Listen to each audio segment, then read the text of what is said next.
Hello and welcome to Nice and Blunt. Time for another late night live stream. It's Sunday, July 6th. And again, I don't know how much longer I'm going to be able to draft in California before it is illegal. So let's get it going. My voice is a little bit shaky, but we're going to make it work. We're going to be fine. Let's go.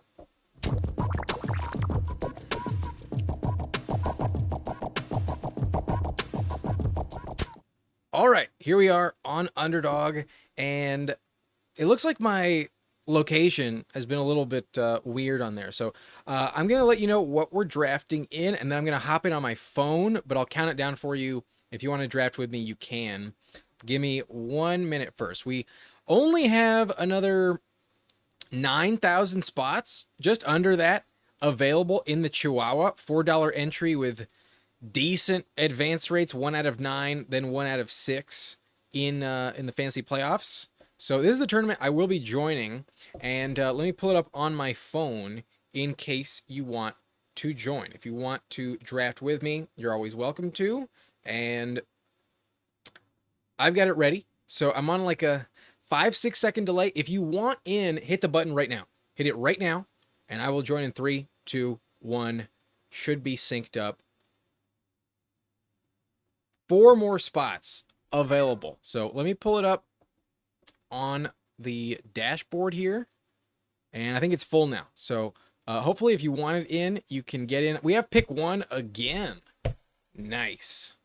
Vader's in here. Yo, what up, Vader? Scott also in here. Good evening to you, sir. Let me know if any of y'all are drafting with me. If not, no worries. No worries at all. Yeah, I got the live chat thing pulled up. We can see y'all's comments is what I'm talking about. Need that filter, whatever the fuck it's called. Anyway, in case you missed it, dropped my top 20 running back rankings earlier today on the channel. So go ahead and check out that after this live stream if you're interested. And yeah, we'll have top 40, top 50 out probably by the end of the week. No, sooner than that. Julius in here at 3. Love to see it. Good luck to you, my friend. We are at pick 1. Like I mentioned in other streams, I'm underweight on Ja'Marr Chase. So going to take him, going to grab him, and just live to fight another day. Need to bump up some exposures on Ja'Marr Chase. Up until this point, I have not gotten the 101 at the average rate. So good to see my luck is changing, and it was inevitable. At some point, the averages have to even out. But interestingly, this is the 3rd Chihuahua I've done with pick 1. I have only done like maybe 13 or 14. So at that rate, I should only have 1. But anyways, let me check my exposure on Ja'Marr Chase.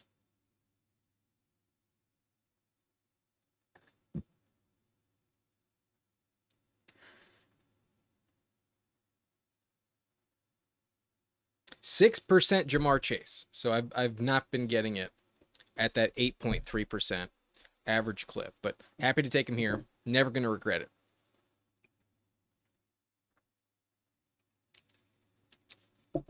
But wow, that's kind of interesting. 5 straight running back picks. So a big run from Saquon, Bijan, Gibbs, Ashton Genty at 7, and McCaffrey there at 8. So top 3 wide receivers go off, and it looks like there's just a massive tier break at the position.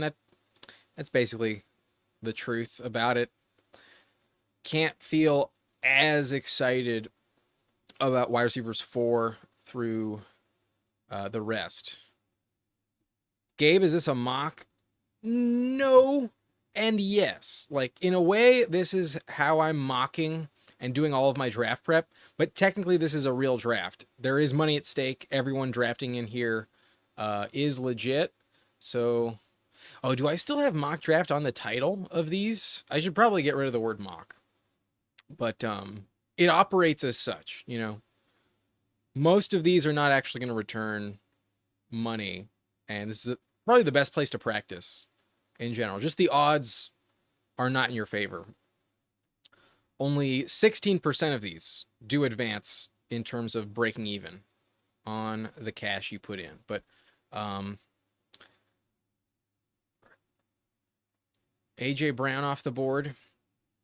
It looks like Bucky Irving goes earlier in this lobby. Vlad off the board. And then like almost everyone in the next 10 picks is all kind of the same. But on the live stream a couple nights ago, we had Ja'Marr Chase in the 101, and then we went Jacobs and Chase Brown. We might mix that up. Problem is, those are like the best running back picks for sure to be taking. So I'll probably grab one of them, but then I'll mix it up on the wide receiver 2. Or we just do it again. Maybe we just grab... Nah, we get sniped. Gonna go Rashee Rice. Because this will open us up for like a Mahomes pick, perhaps.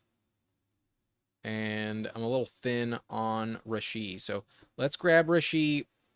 And then we'll take the other Chase in Cincinnati. And just like on Friday when we had the 101, we are not going to grab Joe Burrow at the 4-5 turn. We're not going to put ourselves in that hole. The wide receiver values there are far, far superior than almost anyone we can get in round 6 or 7. And so we'll try and just get the best value at that 4-5 turn. And if we get lucky enough where Burrow falls not just to 72, but past the team at 2 with T. Higgins, then we'll take Joe Burrow at 72. But not going to force the issue. I don't think you need Ja'Marr Chase paired up with Joe Burrow in order to have success. I think you can still get by without him. But with Rashee Rice, we can definitely be a little more optimistic that we get Mahomes at pick 96, 97. That would also allow us to pair up Mahomes with Travis Kelce. And as much as I avoid the Chiefs stack, it's probably not the worst thing in the world to have a Chiefs stack every now and then. But we'll have to avoid the Xavier Worthy drafter as well. But I was in a lobby yesterday, maybe, off the live stream, and I saw Xavier Worthy fall to that 4-5 turn. So it has happened, and kind of all the receivers in the next 15, 16 picks are all kind of equally as valuable as each other. It's a very flat tier once you pass Mike Evans. So there is a shot we get Worthy. But if Omarion Hampton is there at the 4-5 turn, I'm absolutely drafting Omarion Hampton. If somehow George Kittle is there, I would also happily click on George Kittle. But I've noticed Kittle has quickly been moving up the board. A month ago, we were a madman. We were drafting Kittle out of the 12th slot at pick 37. Now his ADP has already risen to like 43, 42. And I've seen him go a lot more often on this side of the board. So it's starting to come around. But I've been doing that for well over a month now. Drafting Kittle at any point in the 4th round. I think he's totally worth it. I'd rather have Kittle straight up than Trey McBride. But Worthy goes to the Josh Allen team, so that's good for us. A team with Josh Allen is less likely to take Mahomes in the 8th round. And without the stack, it is more of an option for somebody else to pass. But kind of surprised that Lamar falls to 42, Jaden Daniels at 43. Like, other than just targeting quarterbacks later for specific stacks, it's hard to envision Jameson Williams, Xavier Worthy outscoring Lamar Jackson or even Jaden Daniels. Kittle, the only tight end I'm touching too early, that is. Yeah, we almost get him at 45. He goes off the board, but looks like we have a shot at Hampton. Will this team with Jacobs snipe us on Hampton? That's definitely who I want. Absolutely grabbing Hampton. He's in the thumbnail. Absolutely who I'm taking. Very tempting to go with the Devontae Smith, Jalen Hurts combo, But I already have one of those teams already. Gonna avoid it with this Hampton pick. And there is not a running back left on the board in the same tier as Hampton, in my opinion. So gonna avoid it.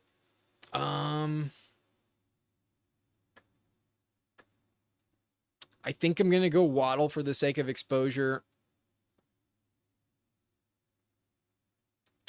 Nah, I still think Devontae Smith is the best pick. So even though we don't get the Jalen Hurts stack, I'm not going to go against my rankings. If not for injury, I think Devontae Smith is going a little bit too late. I think you can argue for him right after Mike Evans as one of the next best picks off the board. If A.J. Brown ever gets hurt, we have the contingent upside that he's a top 10 wide receiver, definitely has that ceiling available to him, and it's really just a question of what type of production will he put up. But I already have a team that's very similar to this, drafted in the same tournament. Even though Jalen Hurts and Devontae Smith is probably a wiser route to take, let's mix it up. Let's do something different. I think round 5, Omarion Hampton is also a fucking steal. Essentially, we have him in round 5 with the last pick of round 4. So, gonna be very happy to click Hampton at this turn. Any chance you can get after pick like 44, I think he's a smash in my view. Very, very good pick. But that just might be my Chargers bias talking. I always want to acknowledge I am a Chargers fanboy, and I'm extremely hyped on Hampton.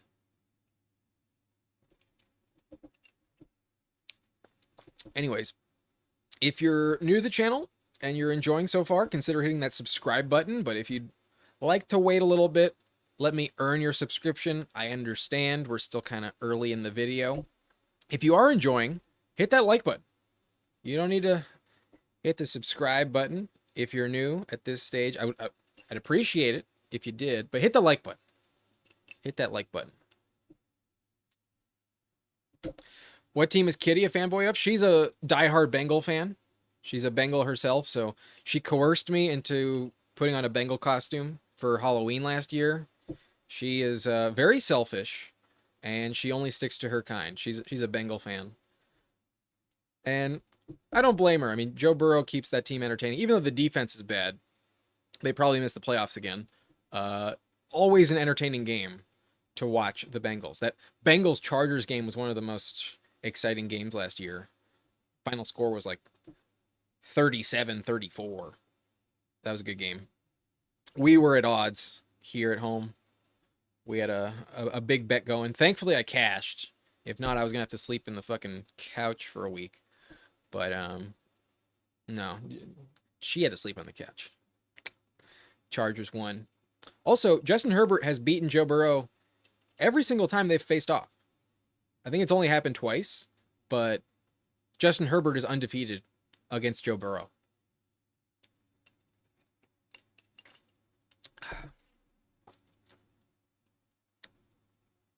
Oh, she's very demanding. She is a demanding girl.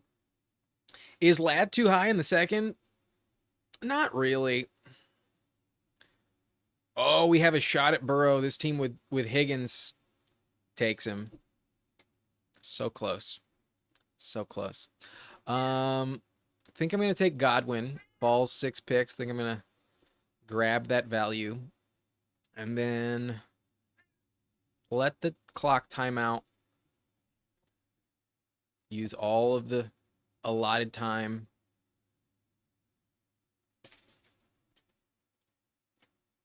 I might go Pacheco just to avoid the Mahomes snipe. Yeah, fuck it. Let's go Pacheco. Feel pretty good about our receiving core. We have Jamar Chase, Rashee Rice, Devontae Smith, Chris Godwin. Godwin, always a bit of a liability, but one reason I'm happy to take him here is if we miss out on Mahomes, we're more likely to have Baker available to us. And that's a decent stacking option as well. But grabbing Pacheco really only consolidates that Mahomes pick to the team with Worthy that already has Josh Allen, more likely of a shot that we get Mahomes when there isn't somebody considering like, oh, I have Pacheco, maybe I'll consider. Usually, excuse me, usually you're not trying to stack the running back, but it is something to consider. Pacheco does catch some passes, but barring a snipe, the plan is to go Mahomes Kelsey at the next turn. Yes, I do believe Ladd is a safe receiver, in my opinion. Let's pull up Ladd's stats real quick because we have time and you're asking about him. So here's the thing about the Chargers. The first 4 games last season kind of don't count. Justin Herbert had an injury to his foot. He also was taken out of the field in that Pittsburgh game, did not play against the Chiefs, I believe. First 4 weeks for a rookie as well don't really count. So these numbers for Ladd, I am not counting in my evaluation of him. So if we just start with week 6 through the end of the year, Ladd averaged 81 receiving yards per game on 7.3 targets, 5.6 catches, and scored 5 touchdowns. So just on yardage and receptions alone in a half PPR setting, you were getting about 11 fantasy points per week. That is already a high enough floor to feel confident about. But then with the added 0.4 touchdowns per game, that's bumping up to about 14 points per game almost. That's just shy of 14 points per game. If we ignore weeks 6 and 7 and just start in week 8, then the numbers look even better, averaging 88 yards per game with half a touchdown per week.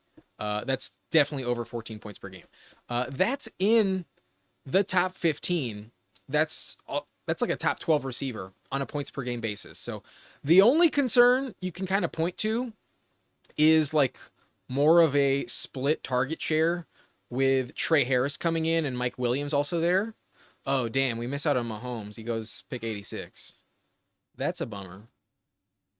But like I mentioned, we have Baker as a consolation prize.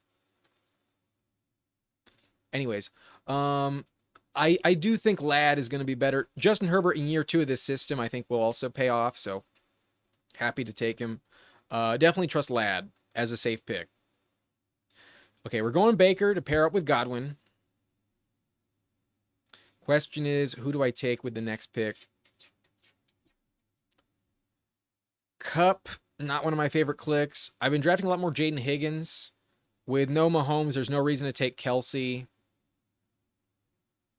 I like Keon Coleman, but if I go Trey Harris here, I can justify a Justin Herbert selection. So I'm going to go Trey Harris. Kind of reaching on him, but F it. It's fine. And we're going to need another quarterback as well. So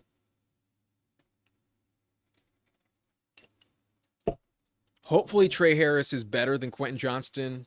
In terms of ADP value, Quentin Johnston is probably a better pick going later. But if we do get Herbert, we can also then take QJ as well.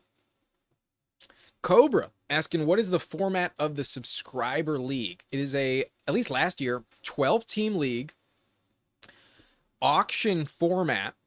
So the draft is an auction league. You get $200. Everyone has a $200 budget, and it's an auction on ESPN.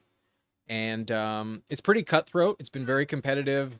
We've had a lot of narrow misses from the playoffs, and one game can decide your fate sometimes. It's been really competitive all 3 years. If you would like to reserve a spot, there are limited spots available. However, if we get enough people, we might be able to have a second subscriber league. We could have 2, and maybe that one will be a snake draft. We could have the option.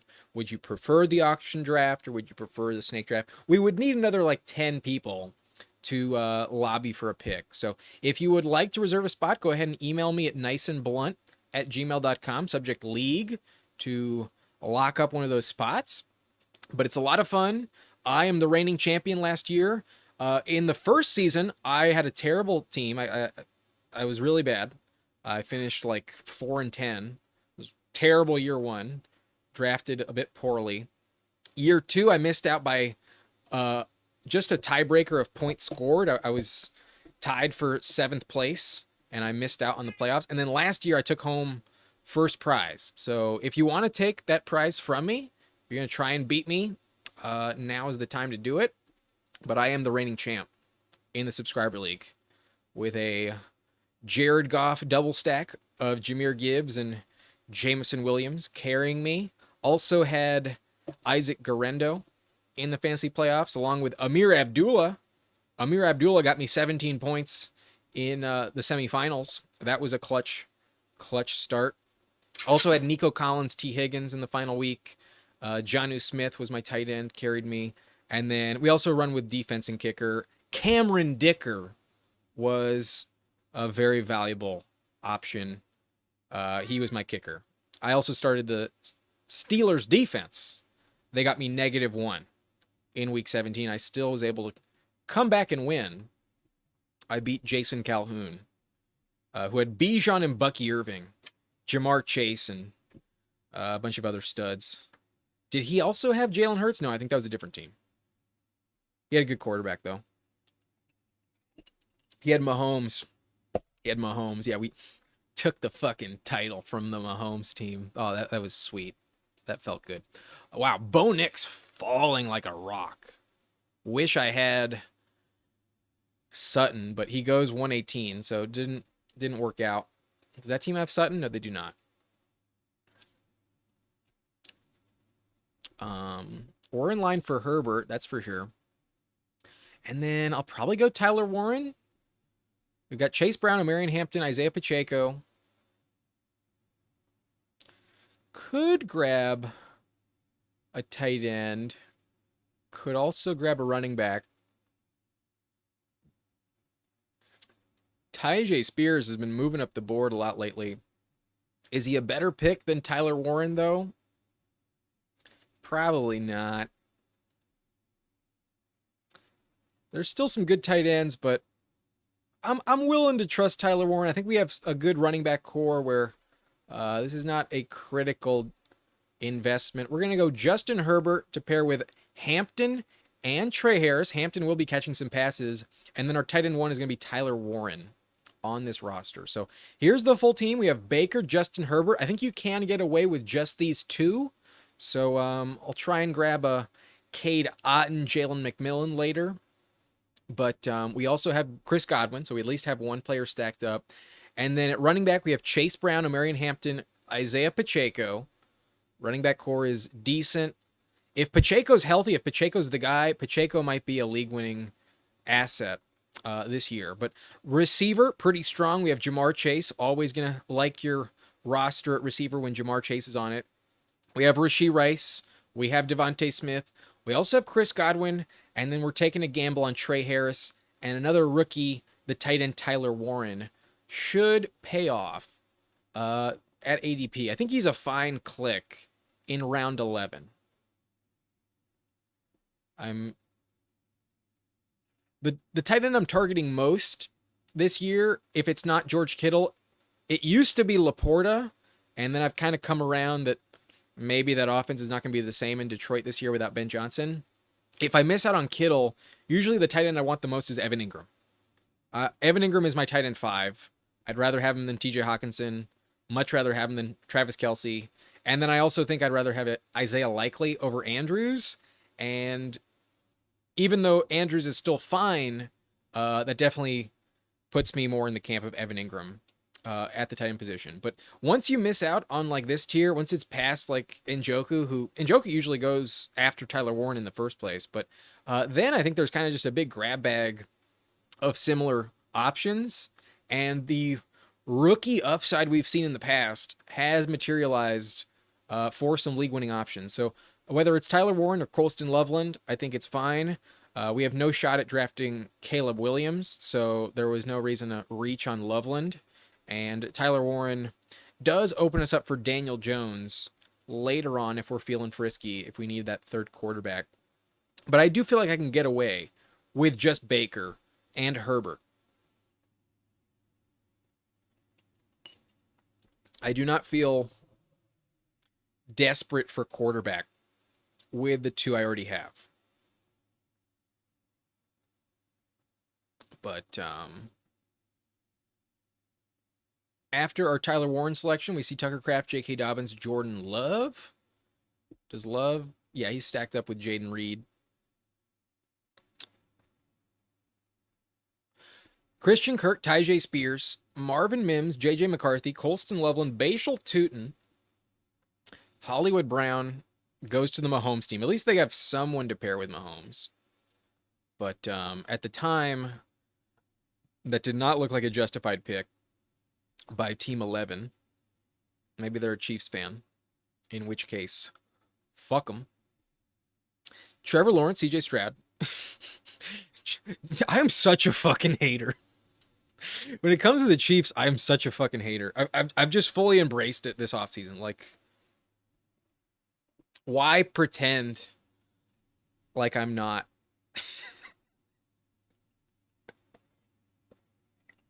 But I kid. I don't wish any ill will towards any human being. I'm just so fucking tired of seeing the Chiefs in the fucking Super Bowl. Someone's got to take him down this year. Please. Anyways, barring a snipe, we will draft Quentin Johnston, but this team has sniped us before. They do not do it. So QJ absolutely for another Herbert stack. And then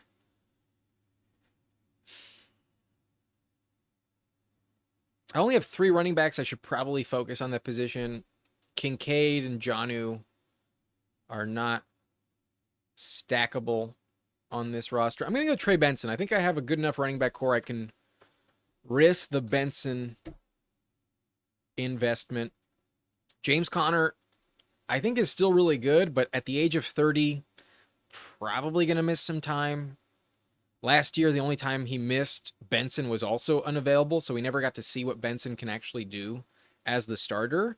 However, we did get Michael Carter in the backfield in that week 18 matchup for the Arizona Cardinals, and Michael Carter had 22 touches in that game, or maybe it was like 21. 4 of them were catches. So if Connor does go down, we are getting a workhorse type of player with Trey Benson. I was somewhat high on him last year, but he just never played well, never actually showed up on the field. He was pretty much worthless just because Connor never went down. And as a rookie, he just did not ever find his footing. But it's year 2.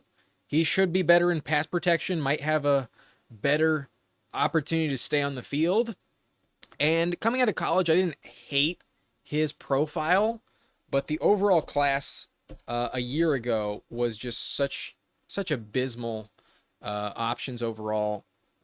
There was some reluctance, but best comp according to Player Profiler is J.K. Dobbins. That's definitely a talented player. Runs a 4.39. That's as fast as you can kind of hope for. Weight adjusted speed score 98th percentile. He's 6 feet, 216 pounds. Good size for running back. Only 23 years old. He's about to turn 23 in like a month or two. So still very young. And if we scroll down all the way to his college stats, there was some reason for optimism. Coming off 2 straight years with over 900 rushing yards. Not elite. In 13 games, that's not like exceptional, but 15 total touchdowns as a junior, 20 catches, another 227 yards. He can catch the ball. So he's not going to just be boxed out of 3rd down reps if James Conner does get hurt. So purely just an upside pick could absolutely be worthless yet again. He was terrible from an efficiency standpoint. His numbers last year were absolute dog shit.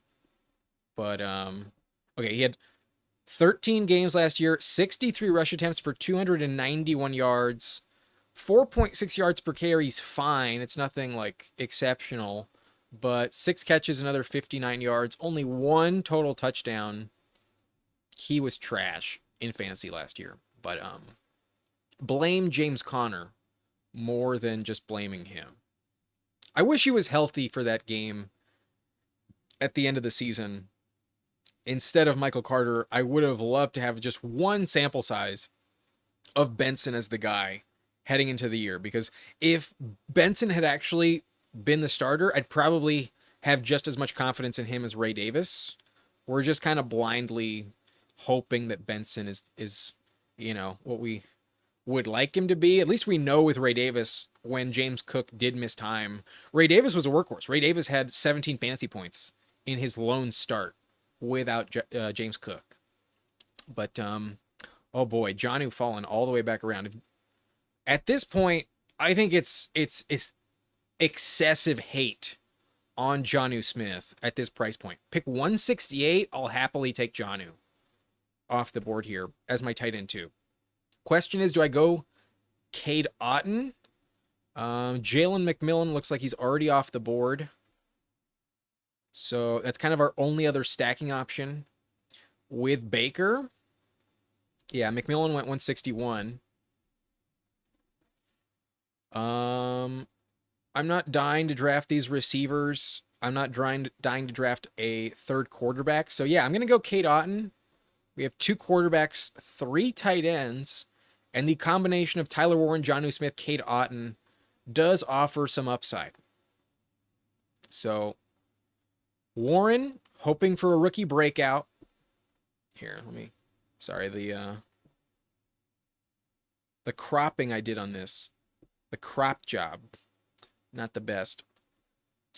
So Tyler Warren, Jonnu Smith, Cade Otton are the tight ends.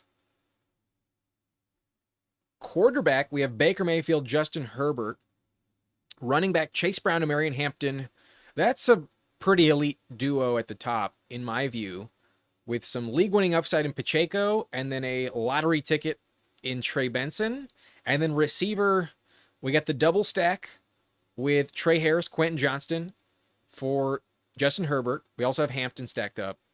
We have Godwin with Otton stacked up with Baker. And then our top 3 are fucking studs. We have Jamar Chase, Rashee Rice, Devontae Smith. Pretty good team. Very solid across the board. I can't really see any big holes on this roster I can think of. So happy with it. Whenever you draft Jamar Chase at 101, you're usually going to be happy with it. It's hard to fuck up a Jamar Chase team. Hard to fuck it up. But, okay. Scroll down. Let's take a look at the board. We are in round 16 officially. So 3 picks left. Our build is going to be just running back and wide receiver the rest of the way. I think I could get away with 7, but I'm probably going to draft 8 receivers, and then I'll grab 1 more running back. That's for sure. Bobby J, Pants Down JP Losman. I have no idea who that is. Maybe that's a name I need to be aware of at this point in time, but I got to Google it.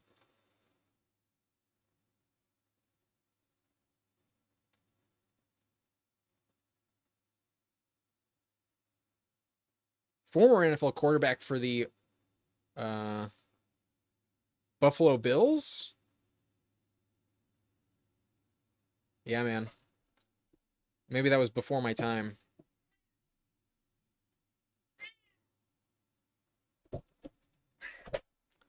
Wasn't watching the Bills at a high rate back in those days. But Scott, thank you. Yes, indeed. If you have made it this far, if you've enjoyed the live stream, hit that like button. Let me know you appreciate this content late at night. And if at this point you saw me request your subscription the first time around and you've stuck around, I think I've earned it at this point. I think I've earned a subscription if you've hung around for 15 rounds of this live stream. So if you're new, subscribe. Appreciate any support you can offer, but at the very least, hit that like button. It's free. It's free, everyone.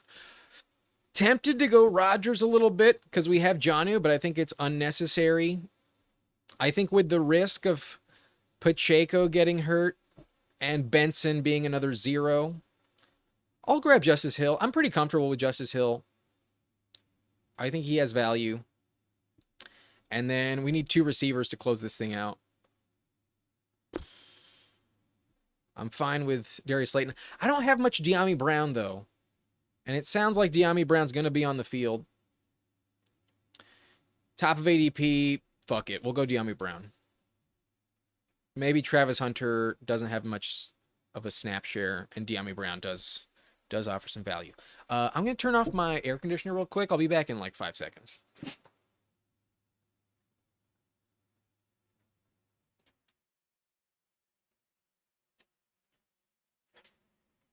Okay. We're back. So yeah, running back core, pretty comfortable with. Quarterback room, good enough to just rely on 2, but Rodgers was tempting there because we had Jonnu. We were not setting up a Jonnu stack, though. There was no other stealer on this team, so mainly just the massive discount on Jonnu. I think it's gone overboard at this point. Like, yeah, he deserves to fall, but literally, like, when these tournaments dropped in May, Jonnu was a fucking 9th round pick, 8th round pick. He was going at like pick 90 overall. Now we get him at pick 168, round 14. That's excessive. Arthur Smith does like him. There are very few receivers in the first place in Pittsburgh. He's going to be their number 2 target. While there is some good value at tight end this late, I would much rather still have Jonnu Smith than Kyle Pitts. I don't understand why Kyle Pitts is still being taken above Jonnu Smith. There's probably a safer floor with Jonnu than Isaiah Likely. Granted, there's more upside with Likely. Goddard often gets injured, so that could be a rough spot. Zach Ertz is 34 years old. He might not play more than 3 games. Henry is a good value where he's going. He's going way too late himself, but Jonnu going after him feels a little disrespectful. Happy to take Jonnu at the 14-15 turn. If he makes it to round 14, I'm happily going to click Jonnu if I need the tight end. If I've already drafted like Bowers and Ingram, no, I'm not going to draft Jonnu just because he's there. But on this team, we needed tight end production. Was very happy to take him. Question is here, do I go Mike Williams? Are there any Tampa Bay players I can take? No, there's not a single one. So it's really just Mike Williams for the sake of stacking. And it doesn't feel great. But who else would I be drafting? One of my most often clicks at this stage in round 18 is Jermaine Burton. There's a lot of good camp reports on Jermaine Burton. I think he's going to be more valuable than Yoshivis, and the team before us goes Yoshivis. We have Jamar Chase, so I guess if there's a world where he goes down, we need somebody to kind of fill in for him. I'm going to go Jermaine Burton instead of Mike Williams. We have Trey Harris and Quentin Johnston. I think it's kind of an overkill pick if we go Mike Williams. We'll go Jermaine Burton, get another Bengal on this team. So that's the full team. Baker, Justin Herbert, Chase Brown, and Marion Hampton, Isaiah Pacheco, Trey Benson, and Justice Hill. Receiver, Jamar Chase, Rashee Rice, Devontae Smith, Chris Godwin, Trey Harris, Quentin Johnston, Dyami Brown, and Jermaine Burton. And then tight end, I feel pretty confident with these 3. Tyler Warren, Jonnu Smith, Cade Otton for the win. So like the team, I think it's competitive. Would have loved if we got Burrow at 72, but instead he goes 71. Worth risking it, but maybe I should have just taken T. Higgins instead of Rashee Rice and avoided that scenario altogether. But we were trying to set up a Mahomes stack. We were trying to go for the Chiefs stack. Maybe fate saved me a little bit, but I will be doing another one of these. There are not too many Chihuahuas left open, and I expect this tournament to be full in the next 24 hours. So let's draft one more. If you would like to join me, it's a $4 entry. I'm on a minor delay, and last time I hit the button, I was locked out of my location on the computer. So hold on just a sec. Let me pull it up on my phone and I will time it with you. So I have it ready. If you want to draft with me, hit the button right now. And based on my delay, I will wait 3, 2, 1. I am hopping in. I am joining. And there's one more spot. So hopefully you hit it before I did. If you want that last spot, it is available. It is now taken. It is now taken. Looks like I have pick 3. Sweet. But Cobra saying, seems if Rice, Worthy, and Kelsey all produce for their ADPs, that Mahomes will most likely finish higher than his ADP. So something has to give there. Either that or probably Worthy doesn't get his stats. Yeah, I think one of the Chiefs receivers is going to let you down. I think it's most likely Kelsey. And then in redraft, I don't really want to be starting Worthy on a weekly basis. I think if Worthy gets drafted similar to his underdog ADP, he's going to be a liability in your roster because one week he'll give you like 25 points and he might be on your bench and you're like, oh shit, I got to be starting Worthy every week. And then the next week he might give you like 4 points. Like Worthy is a big yo-yo type of scorer, much better pick in best ball. Rashee Rice, I think, will be fine, barring an injury. I think he's going to be paying off his ADP. He's absolutely a top 15 receiver at the worst. I think Worthy's going to be a little disappointing. And then Kelsey, I think, will fall off a cliff in a major way. And I think Hollywood Brown might be involved himself. But going to go with Bijan here. Kind of tempted to go Lamb, but going to grab Bijan as he moves up the board. I do not want to be underweight on Bijan. And he's officially overtaken Saquon as the RB1. So we get him here at ADP, pick 3 off the board. And I think we can still have a good receiving core, even grabbing the elite running back at the top of the first round. But yeah, the name I think will disappoint you the most in Kansas City is going to be Travis Kelce. I think Kelsey's going to be kind of irrelevant. Just trying to keep him healthy for the fantasy playoffs. Not going to be the same player as he was 2 years ago. Even last year, he was already starting to fall off a little bit. But he still put up like 900 yards, basically. That, I think, will fall to like 700. And then his touchdowns last year was like 3 or 4. I don't see that really going up. I think they're going to try and keep Kelsey as healthy as possible. And in December, in the fantasy playoffs, Kelsey's going to be a big letdown. Not a safe start. I barely have him like top 10. I kind of want to rank him more like tight end 12, honestly. The volume should be okay, but I don't have much faith in Kelsey. Not sure what kind of music you like, but have you ever listened to Russell Wilson? There's no way Russell Wilson makes music. That's got to be terrible. It's got to be a different band. No, I've never heard of Russ. I do not know about them. Scott Young says Jonnu did well under Arthur Smith for the Titans. He also did decent for them with the Falcons. But yeah, one of his best seasons. What led to his big contract with the Patriots was coming off that year with the Titans and Arthur Smith as his head coach. So, I guess offensive coordinator. Yeah, Vrabel was the head coach back in those days. Yeah, Arthur Smith likes Jonnu. What about Russ's wife? I don't listen to her music either. I'm already blanking on her name. Is it Sierra? Is that her name? I'm more familiar with Sierra Mist, the beverage, than I am Sierra's music. Russ is a rapper. Enjoy your stream as I wrap up the night, helping me get through some rough times right now. Good luck to you, Bobby. Sorry to hear that, man. But,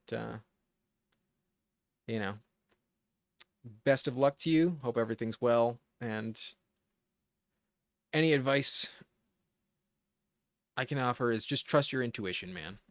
In general, we usually have the answers to come out of any issue we have.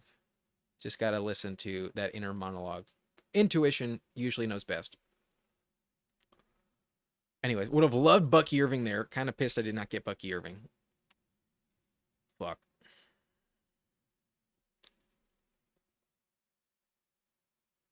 I guess I'll go Taylor just for the exposure. But I do have Josh Jacobs, Chase Brown ranked above him. My only concern with Taylor, though, is his injury risk. I have him in the same tier as Jacobs and Chase Brown, but Taylor has been getting hurt consistently last few years. But he did crush when healthy last season. In 9 fully healthy games, he did average like 20 plus fantasy points. Tyreek falls here. I've not been drafting much Tyreek. I'm worried he gets traded, honestly. And I still actually rank Davante Adams above him. We have Bijan, and the Falcons play the Rams in Week 17. I'm going to go Adams. I'm going to trust my rankings. Going to pass on Tyreek Hill. Weird vibes with Tyreek Hill. And then they brought in Darren Waller immediately after getting rid of Jonnu. So some of the upside we were hoping for kind of goes away. I think the big benefactor of Jonnu leaving Miami is really Jalen Waddle. I still think Adams is a fucking smash. I want to be drafting Adams a lot in round 3. And if I had Bucky Irving, I'd be able to justify it more because the Bucks play the Dolphins in Week 17. But I really believe Tyreek Hill is probably going to get traded midseason. I do not think the Dolphins are going to have a winning record this year. And the vibes are terrible. If they start off 2-4, Tyreek Hill is going to be demanding a trade. And I think they're going to do it. I think them trading Jonnu is a sign like they're willing to cut bait on a lot of these names. Move on to a new era in Miami because Tua's not on that rookie contract anymore. They gave Waddle the extension. Waddle's there for the long term. Waddle's much younger. And at his age, he's been becoming a bit more of a headache. Had a down season last year. I'm still not convinced Tyreek Hill is that safe. He has tremendous upside. Don't get me wrong. I could totally be wrong by fading him. But I really think Adams is still elite, still has a top 10 ceiling, and I think Stafford's going to be throwing him a shit ton of touchdowns. I also think there's like an underrated rivalry, narrative going on with Stafford versus Aaron Rodgers because they used to play in the same division. They used to be like mano a mano, heated rivals. And Stafford is the guy that sets records with his receivers. Calvin Johnson has the best single season of any player ever. Who is his quarterback? Matthew Stafford. Cooper Kupp won the Triple Crown, had an elite season that year they won the Super Bowl. Who is his quarterback? Matthew Stafford. Puka Nacua set all of the rookie receiving records before Malik Neighbors beat some of them. Who is his quarterback? Matthew Stafford. So if Stafford gives Adams his best season ever, what does that say about Rodgers? You know what I mean? If Adams puts up a better year this season than he's ever done with Rodgers, that would be like an indictment on Rodgers. And if Stafford wins another Super Bowl, I mean, he's already tied with Rodgers. He'd make a case for for the Hall of Fame immediately. I think he's already basically a Hall of Famer. Maybe not first ballot, but with a Super Bowl, Stafford is right there. Definitely someone to consider. If he wins another one, I think he's a lock to be in the Hall of Fame. But yeah, I think there's an underrated spite type of motivation for Stafford to get Adams the ball here this season. But we're kind of just in desperate situation where we need receiver production. Let's go Jameson Williams. Really good year last year. Better pick in best ball, but I'll just take him here at the top of ADP. We have a lot of Devontae Smith already, so I'll pass.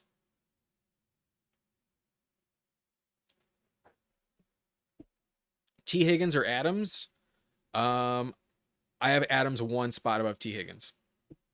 One spot. Burrow goes 49. Wow, James Cook at this price? Oh, fuck. I need a receiver badly, but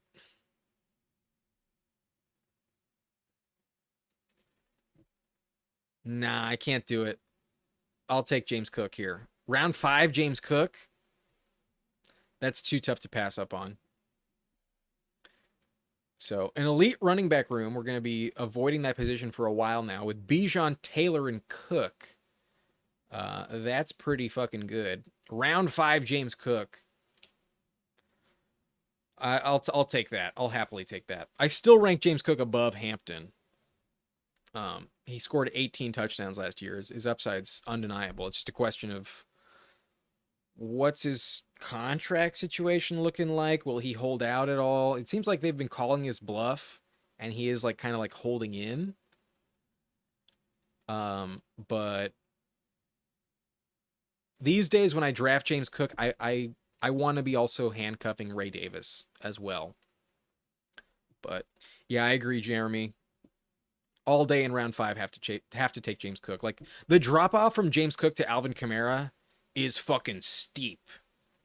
But in this draft, it's only one spot. Cook should if there wasn't the contract, Cook should probably be going right after Chase Brown and Josh Jacobs. Cook should probably be a 3rd round pick.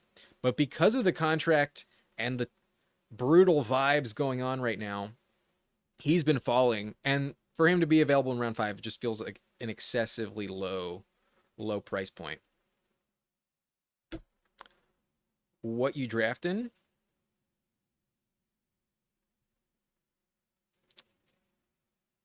Huh?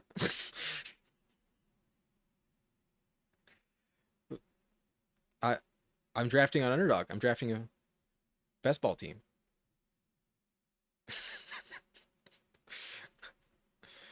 Is it not obvious? What contest? Oh, Chihuahua. Ay, Chihuahua. My bad, bro. That should have made more sense to me. That was my bad.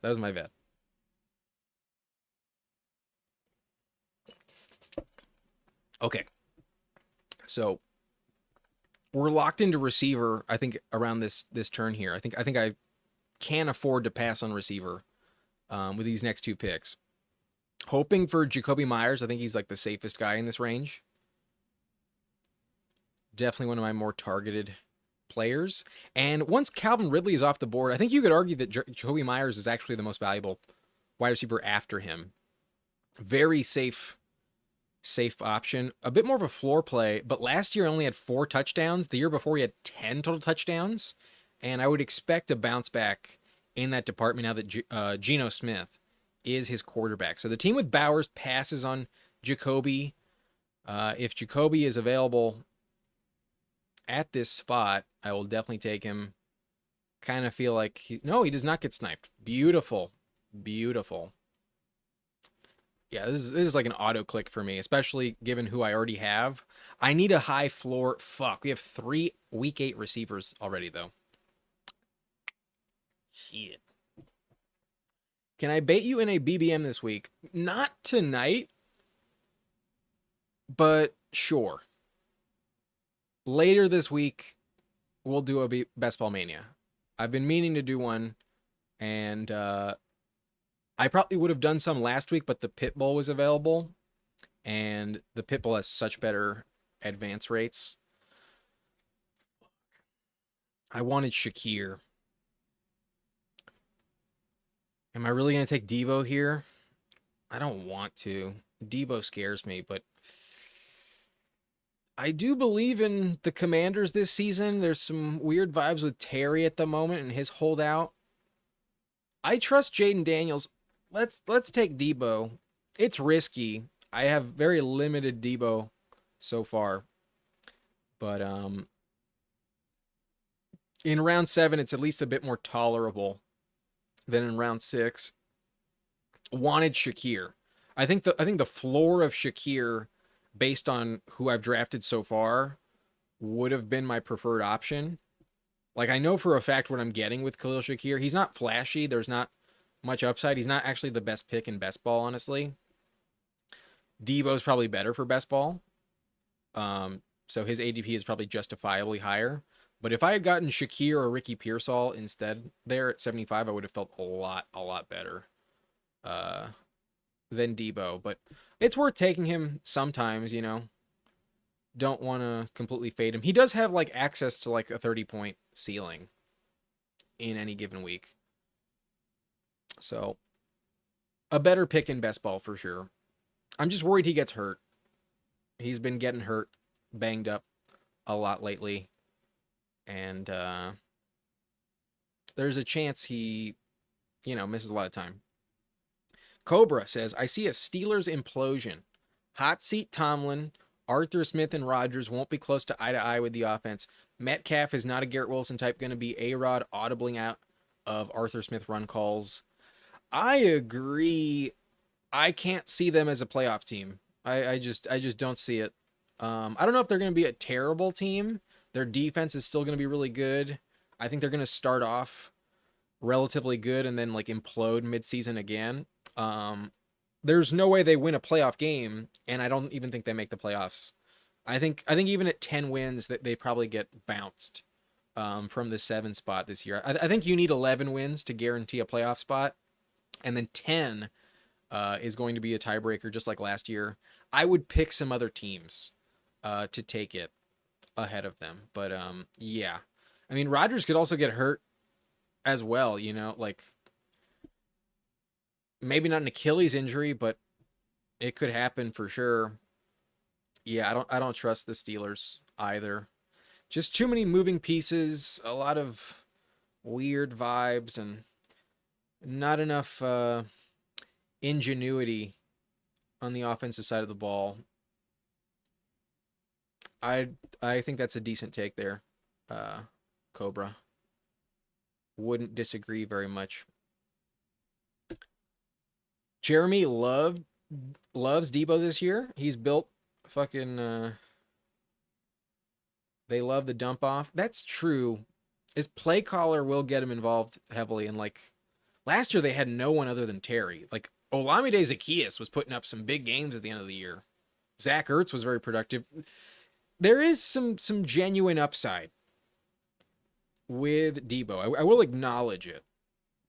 Even though there's a good price on TJ Hawkinson here, I don't think I can afford it. I think I have to grab a receiver because I would expect these next 4 picks to be sniping me on some. And I do like Jaden Higgins' price this year. I think he's a legitimate upside pick. Last year we were drafting the wide receiver 2 and 3 in Houston in the 3rd and 4th round. We had Diggs and Dell off the board by like pick 40 last year. Now you're getting Jaden Higgins, the pretty clear wide receiver 2 at pick 94. I mean, granted, I took him a little bit above ADP, but ooh, this is beautiful. We miss out on what's his face? Khalil Shakir, but we get Keon Coleman, and I need receiver badly. So gladly going to take him. Now our receiving core looks pretty decent. We have Bijan, Jonathan Taylor, James Cook. No one is beating me at running back. No one can do that. Wide receiver, Devontae Adams, Jamison Williams, Jacoby Myers, Debo Samuel, Jaden Higgins, Keon Coleman. So pieced it together, got a bit lucky at this turn. I was kind of shocked that Keon fell back around. But I think we're in decent shape. Just got to get some quarterbacks on this roster, some decent tight ends, and we're gonna be okay. But yeah, that value on James Cook looks pretty nice at pick 51. So here's the team so far, just in order of our picks. Bijan, Taylor, Adams, Jamo, James Cook, Myers, Debo, Jaden Higgins, Keon Coleman. No onesie positions, but a good enough depth at receiver where I think we can get by. Once Keon's off the board, I feel like there's just a huge cliff at the receiver position. I don't really want to be forced into taking many. And we still have some decent stacking options. Like we can go Geno on this team with Myers. We can also go Stroud with Jaden Higgins. And then there's also Goff available. There's also Stafford available. And then technically there's also Penix available. I wouldn't be stacking Daniel Jones with Taylor. Taylor does not catch passes. Bijan, he catches passes. Taylor barely catches like 1.5 reception per week in Shane Steichen's system. No worries on the typos. I think I figured it out. He's built for Washington. Okay, that's what you mean. But yeah, Olamide was having some big blow up games at the end of last season. Like these last 3 games for Zacchaeus, 70 yards and 2 touchdowns, 85 yards and a touchdown, 2 for 51. You'd expect that to go to Debo at a much more consistent rate. It's not going to take until week 15 for it to happen. Maybe I'm shitting on Debo a little too much. But like I said, would much rather take him in the 7th round than the 6th. I'd much rather draft Jakobi Meyers. I think the safety net of Myers is much more valuable.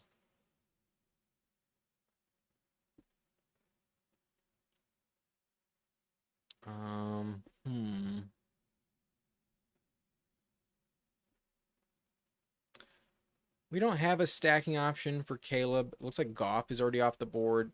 Yeah, he goes to the Laporta team.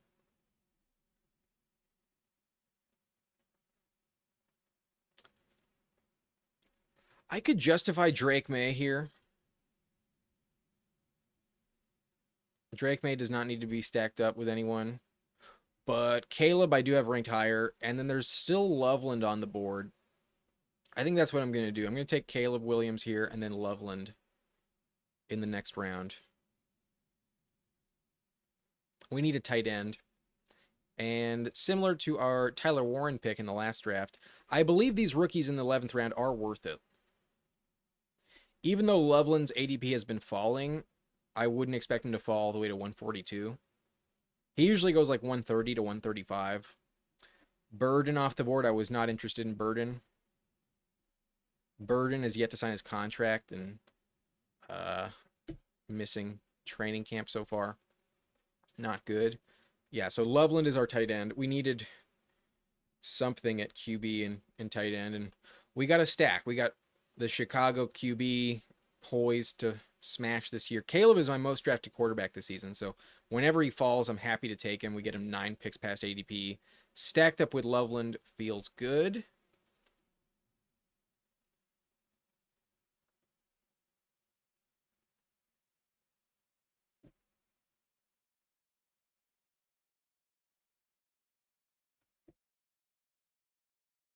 And yeah, teams coming together.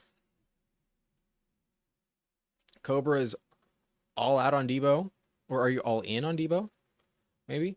Wouldn't be fun if we had all the same rankings though. He had 1 season over 60 catches in his career. He needs rushing touchdowns, which I only see via injury.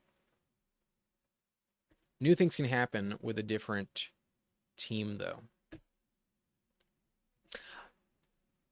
I agree on the upside. I think there's a world where he really does pop off in like a handful of weeks. The problem is I don't really want to guess on those games in season long. When you actually have to make the start sit call, that's where I feel like you can get really burned with a player like Debo. Like he kind of reminds me of like Xavier Worthy. You know, the number 2 in his offense, gonna be given some rushing value, some touches in the run game that he can pop off for like 30 points any given week and, you know, multiple touchdowns in that game, but it's probably going to be followed up by a rough game, and you're not going to know exactly when to insert him in the lineup unless the matchup is just like so effing good. You know, I acknowledge I could be wrong and he might be more consistent than I'm giving him credit for. But I think in best ball, he's a much better selection because you never have to decide when to start him. It's just, okay, he has access to that 30-point ceiling. It'll just automatically go in my lineup when it happens. And the weeks he gives you like 5 points, fuck that. Okay, you are out. Got it. Maybe I was confusing you with, oh, Jeremy. Yeah. Jeremy's in, Cobra's out. Sorry for the mix-up.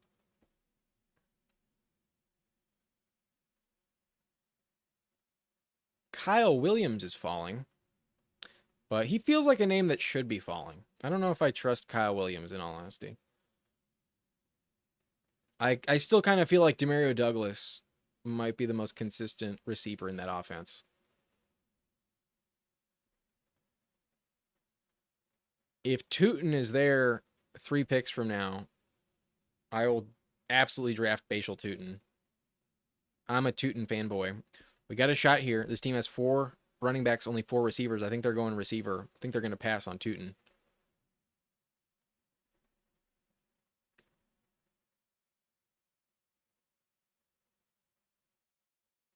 Come on, Mr. Non-Relevant.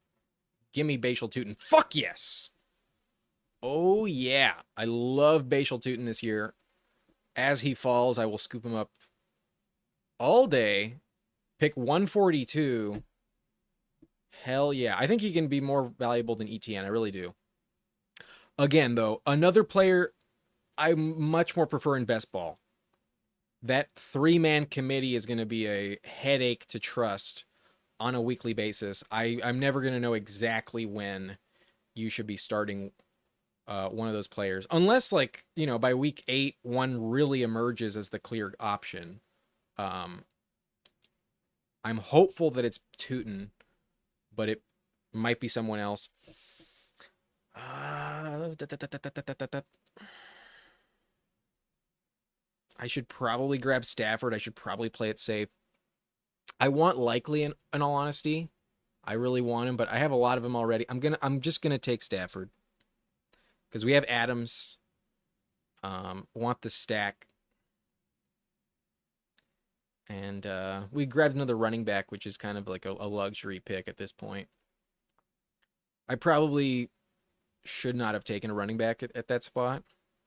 Like, I probably should have grabbed the tight end around that turn, but the value on Tootin was just undeniably high. Not going to pass on him. And then Stafford might have came back around, but I'm planning to go with Geno at the next turn. And the team with Bowers could easily snipe me on Geno at pick 6. So I would expect them to at least consider Geno at 163. And then there's the team with Puka as well that would consider Stafford. So I need the stack. Quarterback's not a position to fuck around with too much. We know we need to be clicking that position. And we already have our tight end 1, so it is what it is. The value on Tootin was just too good, in my opinion. I love this running back core. Really, really good. Obviously, a little bit of risk with James Cook, but at such a value, a must click at 51. All right. This team's going well. I think this team has a good ceiling available to it.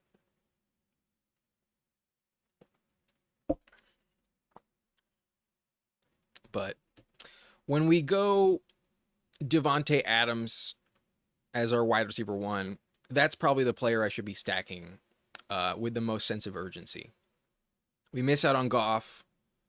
We might get sniped on Geno. We never had access to Jaden Daniels.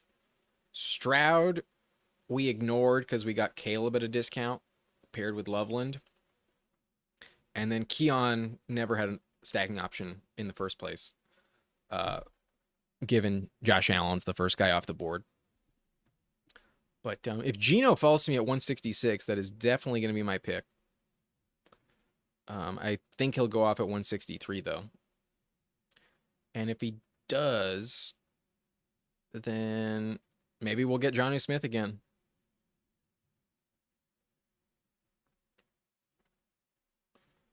What are the teams after me? Both teams after me have 2 tight ends. McBride and Hawkinson, that guy's not drafting tight end. And then Kraft and Goddard. That team is probably drafting tight end. They also have Jaylen Warren, so going to be a bit more motivated for a Steelers selection. Okay, like I expected, Geno off the board at 163.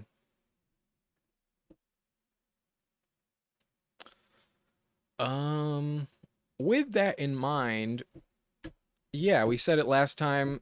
This price discount on Jonnu, I think, is going overboard, and that team at the turn already has some investment in Pittsburgh. They have Jaylen Warren, so we'll take Jonnu, and then we can consider Rodgers with the stack. Where's the Metcalf team?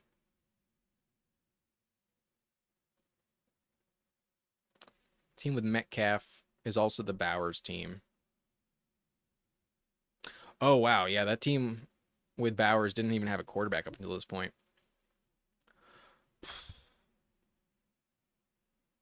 I wish I had a reason to draft Cam Ward because I think he's a fine pick here, but I'm going to go Roshan because we have Caleb. And now we call it a day at running back. We have a very good running back core. If Swift ever goes down, then Roshan will be paying off. But, yeah, we're already invested in Chicago. Let's take Roshan. And then if Rodgers is there in the next round, I'll take him. But I would expect that team with Metcalf to probably grab him. I'm comfortable with Daniel Jones, though, as well. So it's fine. It's not the end of the world. The fact I got Caleb as my QB1, I can tolerate just calling it done with just Caleb and Stafford. It's a little risky, but I don't really like 3 QBs and 3 tight ends, and I think I want another tight end on this team, especially with the dual Week 5 bye with Loveland and Jonnu. So I actually might just tolerate a Caleb Williams, Matthew Stafford combo.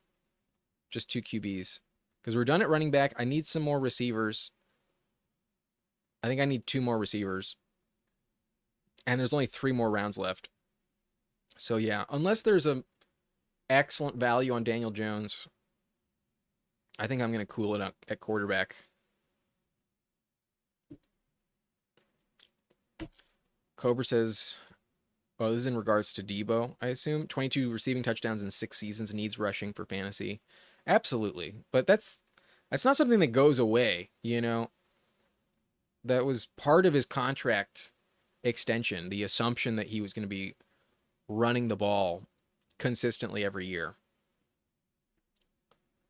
Not just a great core, but Cook in the 5th and Tootin in the 12th is just basically, yes, please. Yeah, I've gotten some fantastic values in this draft.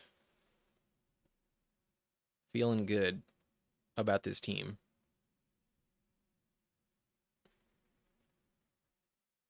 The Caleb Williams value, I think, saves this 2 QB build. Because if I had Drake May instead, I would feel a little bit more desperate for a third quarterback. Caleb, I think, will be a lot more consistent this season. If he can just stop getting sacked at such a high clip, I think he'll be way, way better. But tight end, I'm going to go with Terrence Ferguson with one of these next 2 picks. And then at receiver, we don't have a stacking option with Caleb left on the board. So that's irrelevant. We could go Tutu Atwell.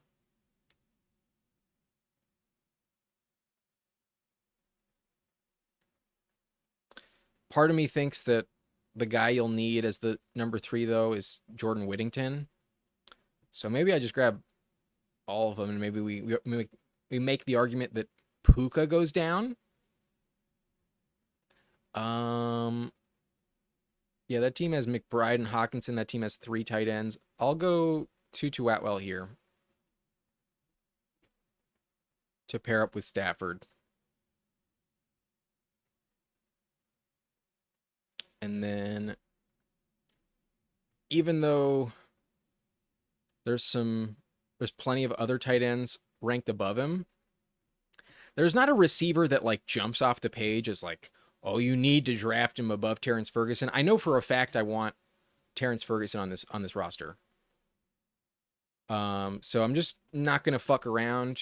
I don't see a huge gap in value between these tight ends, and if Ferguson completely eclipses Tyler Higbee, he will fucking smash at this ADP.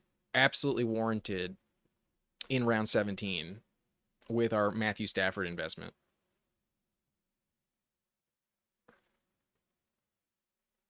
So that last pick is going to be another receiver.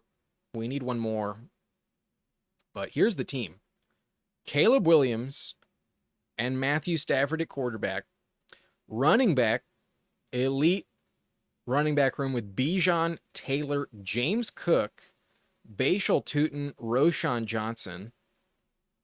Wide receiver, still pretty good, even though we waited and didn't draft more than 2 in the first 5 rounds. We have Devontae Adams, Jamison Williams, Jacoby Myers, Deebo Samuel, Jaden Higgins, Keon Coleman, Tutu Atwell. I do need an 8th, that's for sure. I'm not going to risk just 7.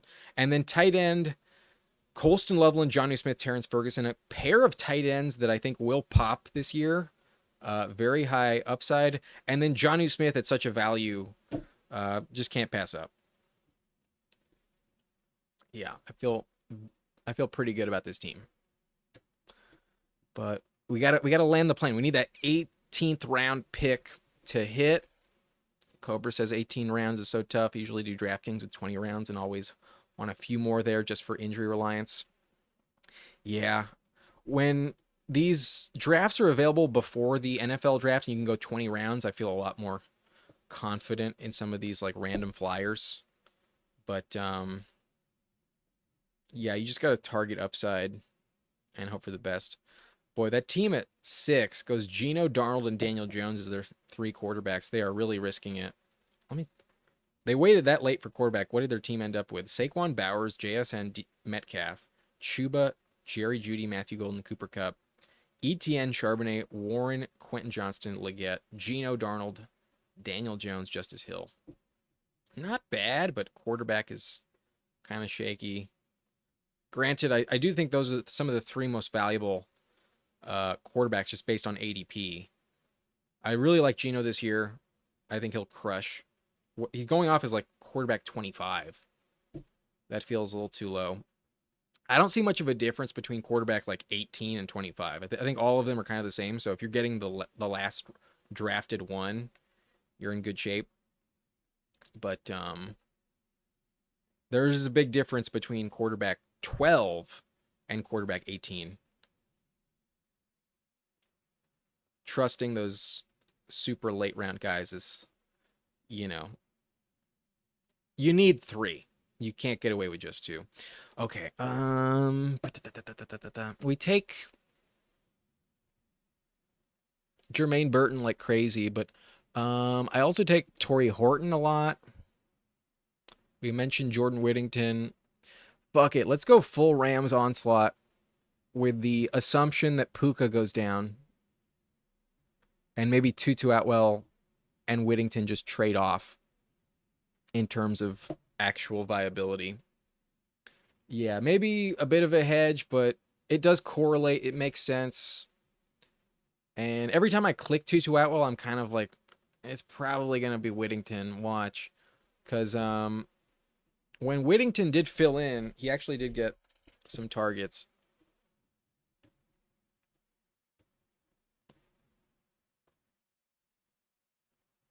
There was a 2-game stretch when Whittington was the starter in weeks 4 and 5. I believe, both Kupp and Puka were missing at that time. But look at these targets. 8 targets, 6 catches, 62 yards. The next week, 10 targets, 7 catches, 89 yards. And then after the bye, he becomes irrelevant with 0 targets, then gets hurt, and then has nothing to show for himself until the final week of the season when all the starters are not playing, and he puts up 4 targets, 3 catches, 86 yards. So in terms of a deep threat, I don't want to discount Jordan Whittington. They did give Tutu Atwell the contract to bring him back on like $10 million per season, but I still think Whittington has the shot to overtake Atwell. I'm not like that committed to Tutu in any way, shape, or form. He was a bust for the majority of his career. Last year, he started to kind of get some shit together, but someone's got to fill in for Demarcus Robinson. Someone needs to fill in for Demarcus Robinson. Demarcus Robinson has been putting up touchdowns as the wide receiver 3 in that offense, and his role is really up for grabs. But again, Tutu Atwell also had some good games as the starter in this 4-week stretch. Also had some, reliable targets. 5 targets, 4 for 93. That's in the same category as what I showed you with Whittington. Then 6 targets, 4 for 82. The week after that, 10 targets, 6 for 58. Then after that, 9 targets. I believe this was the game where, Whittington put up a bagel. But 9 targets, 6 catches, 51 yards. If Puka goes down, they're gonna get some looks. And then with Terrence Ferguson, the argument is that he beats out Higbee. That's the optimism with Terrence Ferguson. And look at Higbee's game log when he returned to the field last year with the Rams. It took a long time, but in 3 games, he scored 2 touchdowns. He also scored a touchdown in the fantasy playoffs. But 2 for 111 and a touchdown. That for tight end, that's perfectly usable. That's 8 points. The next week, 2 for 9 and no touchdown, so pretty irrelevant. The week after that, when all the starters were kind of sitting, kind of irrelevant, 5 for 46 and a touchdown. If the touchdowns are going to the tight end in the Rams offense and Higbee is not the guy, if it is Terrence Ferguson, then there is some value with that option. And then in the fantasy playoffs, some decent, much more relevant weeks for Higbee. We have 5 for 558, no touchdown. And then against the Eagles, 10 targets, 7 catches, 54 yards, and a touchdown. In the fantasy playoffs, he was averaging, let me do some math on this, 11.6 fantasy points, 6 catches, 56 yards, and 1 touchdown in the fantasy playoff, in the NFL playoffs. So that's the upside. Meanwhile, Higbee coming off, a big injury last year, probably not going to be the same player the rest of the way. Meanwhile, Terrence Ferguson looks like a fucking dog. 6'5", 247, drafted in the second round with pick 14, so big draft capital here, and then runs a 4.6 40 weight-adjusted speed score, also 86th percentile, so very, very fast. 94th percentile burst, so off the line he could get some, big advantages because of his speed. He was the number 2 athlete in last year's draft. I guess this year's draft. Yes, Cobra, I did mean actual playoffs. My bad. And then if we go all the way down, take a look at his college stats with Oregon. The fact he declared as a junior, always a good sign, but pretty much consistent production all 3 years. As a freshman, 32 catches, 391 yards, and 5 touchdowns. That's pretty good for a college tight end. That's kind of hard to beat. Then he does better in year 2 with 42 catches, 414 yards, and 6 touchdowns.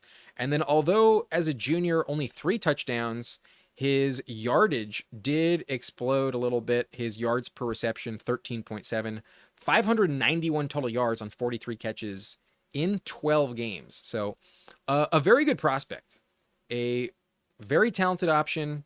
The fact they drafted him in the second round, really, really good.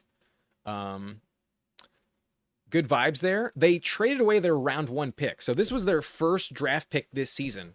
They took a tight end. I have a lot of high hopes on Terrence Ferguson. I've been drafting him since the NFL draft. Love the landing spot.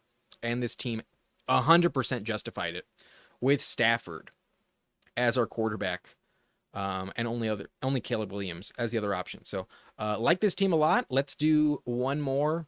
I'm tempted to do the Dachshund, an $8 buy-in. However, we're running out of time with the Chihuahua, and I genuinely feel like this time tomorrow, this tournament's going to be filled. So this will be the last one of this live stream. I'm doing 3 today. We will hop in, and I'm going to do it on my phone because I don't want to get boxed out from the location. So pull it up if you want to join me on this one. If you're really interested, hope you're ready. I am now ready. Hit the button right now. I will hit it in 3, 2, 1, and we should be synced up, hopefully. If you want to join me, you can. Last chance to get in. 7 more spots. So a few more opportunities as this thing starts to fill. 1 more spot left. Take it if you want it. We are now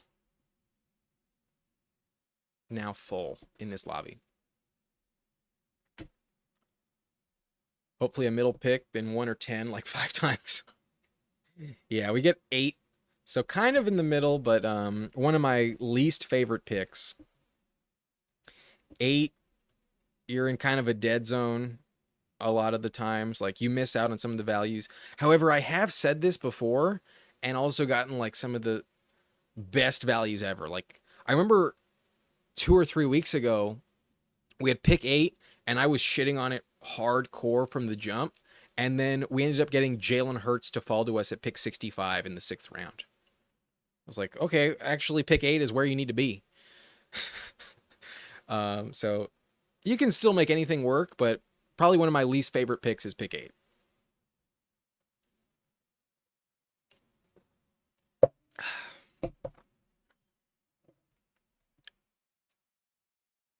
At least we're in the middle.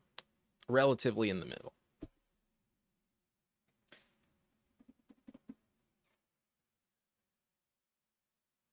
Oh, did I empty that?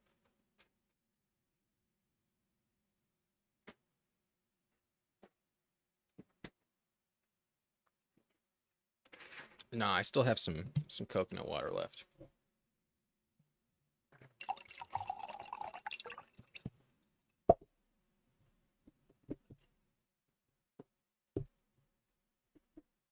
Yeah, 8 is tough because if somebody does something weird in the top 6, whoever falls to 7 never falls to 8. Like, I've never seen Gibbs at 8. I've heard people rumor about Gibbs at 8. It's never happened to me. McCaffrey goes 4, so we're not even going to get McCaffrey. Let's pray for Gibbs or Lamb, but this might be a Puka team. Literally, the last draft we did was betting against Puka, saying that he gets hurt. So maybe we do the exact opposite this time.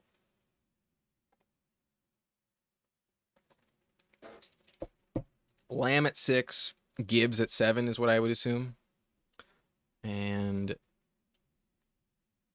we'll just be shit out of luck. Pass on Gibbs, Kid Mooch. Kid Mooch, don't take him. Of course you do. I don't know. I'm so high on Adams. I'm like always a little disappointed to click on Neighbors. On Puka. I'm going to take Neighbors instead. Problem with Neighbors is you can't stack him up. Like, I guess you could take Jackson Dart, but how many weeks is it going to take for him to be on the field? We don't know. I wish I could stack Neighbors with Jameis Winston, you know, with just like some degree of confidence, because that's really the elite ceiling that Neighbors is going to have access to. Neighbors with Jameis Winston will fucking dominate. But they drafted Jackson Dart, and we might get only like 3 games max with Jameis Winston this season. Because you know Russ is going to start week 1. You know that's the case. And then if they do move off of Russ, why wouldn't they just put in Jackson Dart? Damn, we get sniped on A-Chain as well. Fuck. Pick 8 sucks, man. Ugh. We went with heavy running back in the last one. We'll go with dual receiver to be different. But fuck. One pick from getting Gibbs. One pick from getting A-Chain. Pick 8 is brutal. Granted, these are two very good receivers. Like, this is still a good start. You can still make a lot of things happen here. But, like, I'm either reaching a little bit on Bucky Irving, which I do think is kind of justified. I actually have Bucky Irving ranked above Ashton Genty. So, why not?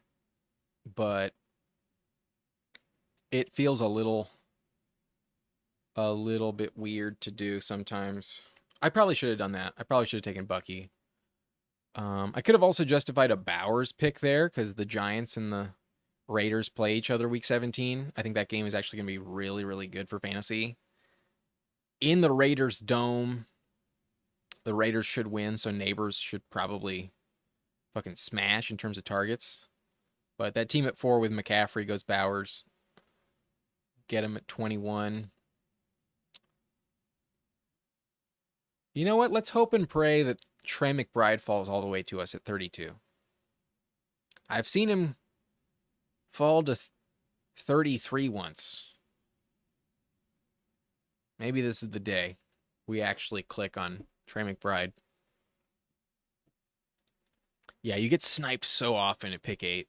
It's and like the snipes that happen put you in a completely different tier where like the next 10 players are all the same.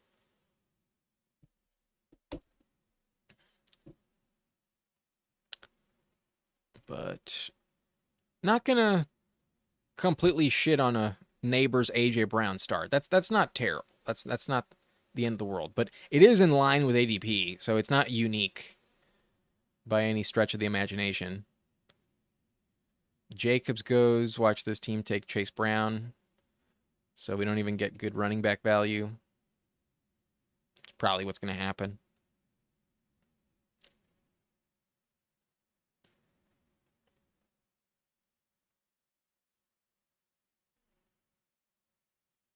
Oh, they go JSN. I have a shot at Chase Brown.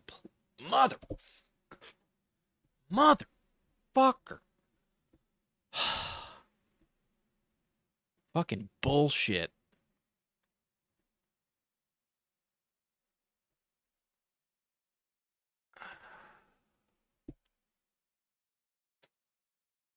Literally the third round in a row where I'm sniped on the best running back pick.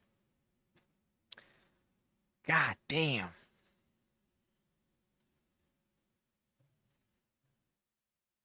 Frustrating as hell.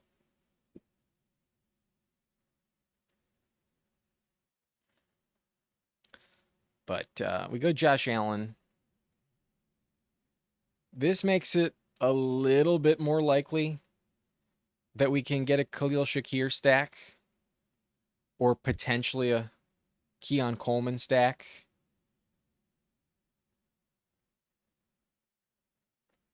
I think the contract dispute will be resolved with Terry McLaurin, but if it doesn't, could get a little dicey with him.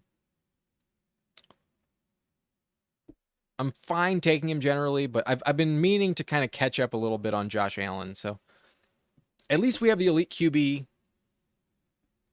At least there's that.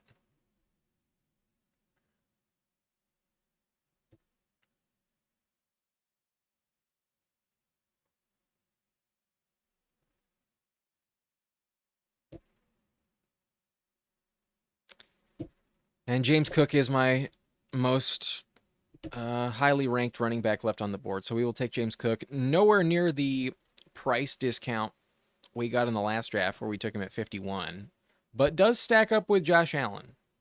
So there is that. There is that. And then at this side of the board, we're a lot more likely to get Ray Davis at a proper value. Yeah, it's not the end of the world. I don't want to shit on it too much. I'm not gonna cry about it, but it's just frustrating, man. It's just frustrating.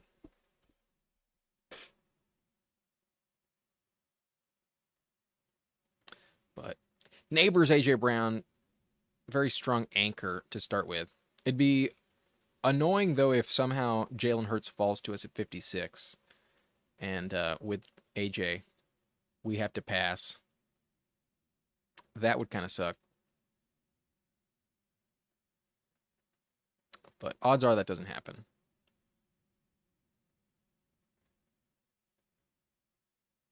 Yeah, Jalen Hurts goes 47. Worthy 48.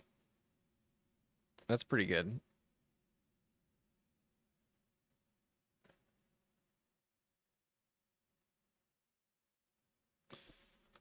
But Hampton goes 51. Round 5 Hampton is going to crush this year.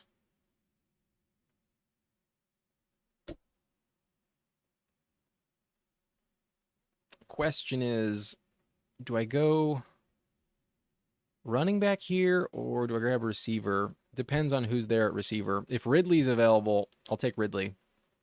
But if not, I'll probably pivot to running back with Mixon.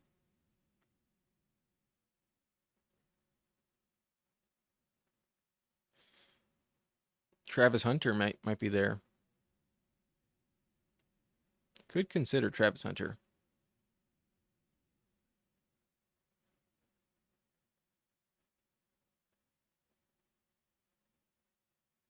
Kid Mooch goes Ridley.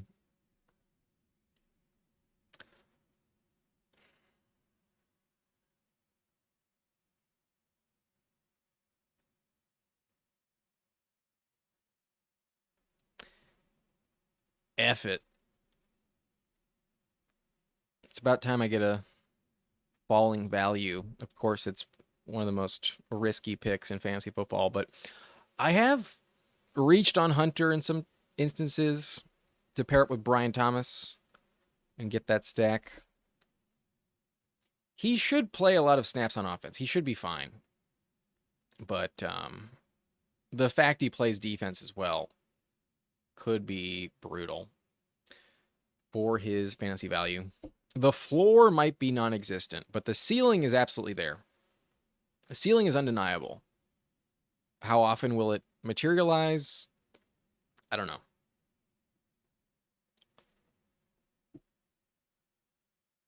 Worth a gamble, though. Definitely worth a shot every now and then. Okay.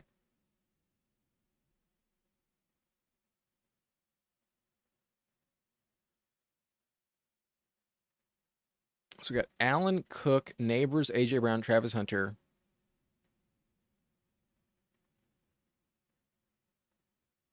This feels like a running back pick here. I like Henderson and Connor. Connor goes, so we're going to take Henderson. Jawan is fine, but I don't feel desperate to take him. We'll go Travion. Sports Poker Guy, if you do another, I'll hop in. If we hit 17 likes, five more likes. We're at 12 right now. 5 more likes, I'll do one more after this because it's only 10:20. I thought it was later. If I get 5 more likes, I'll do a 4th draft in this live stream. Hit the like button if you want one more.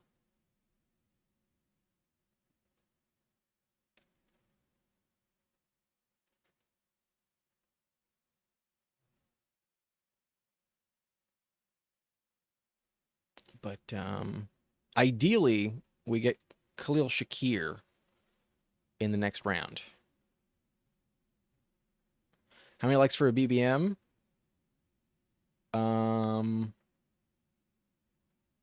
Like I said, I think I'll do one this week for sure, just not tonight. If I'm going to keep drafting, I'm going to do more Chihuahuas at $4 a pop. But for you, Jeremy, I will do a BBM this week.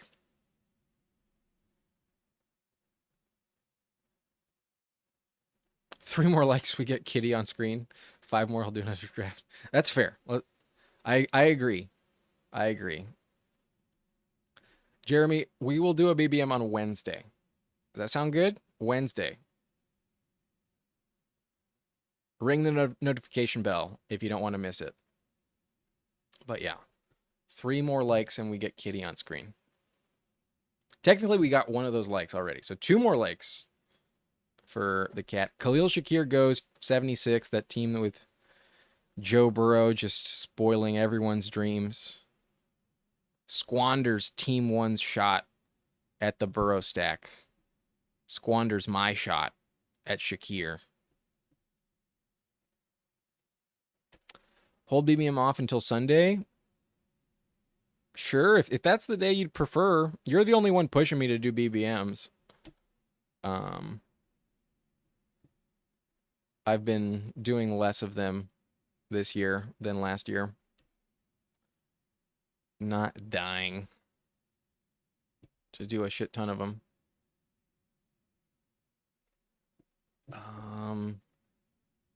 Okay, I got Josh Allen, James Cook, TreVeyon Henderson, Neighbors, AJ Brown, Travis Hunter. And if you're new to the stream, if you just hopped in, 4 more likes, we're going to do another draft.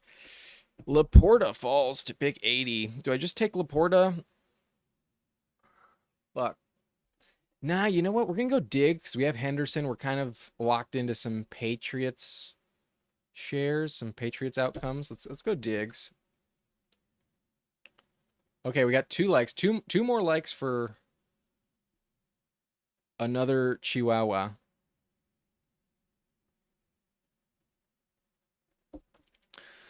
Okay, Jeremy, on Sunday, we'll do a Best Ball Mania. Okay? Similar time, Sunday evening. Sunday. I'm on the West Coast, so around 9 p.m. Maybe 8 p.m. This draft started at 8:40 p.m. So, same time next time. I'll even wait for you, Jeremy. Since you're asking for it, I'll even wait for you.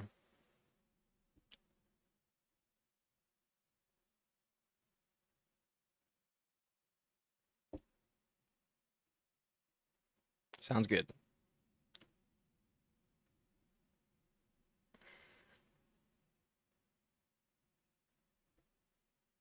This is probably very misguided, but I really want him, and I really don't expect to get him, and I need receiver,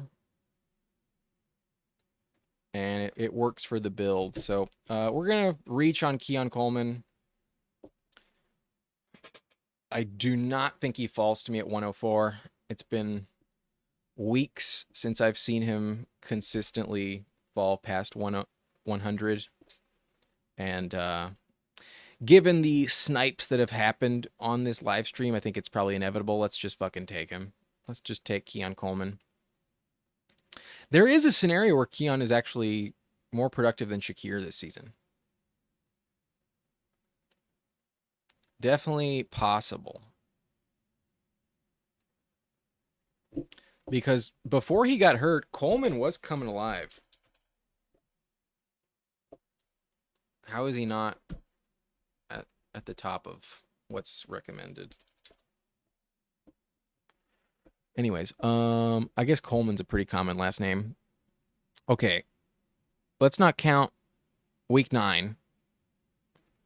Let's just count these 5 games from weeks 4 through 8. An average of 5.4 targets, 3.2 receptions, 64 yards per game, and 2 touchdowns. So let me pull up my calculator. Do the math on that. 3.2 divided by 2 plus 6.42 plus 0.4 times 6. In those 5 games, he was averaging 10.4 fantasy points per game.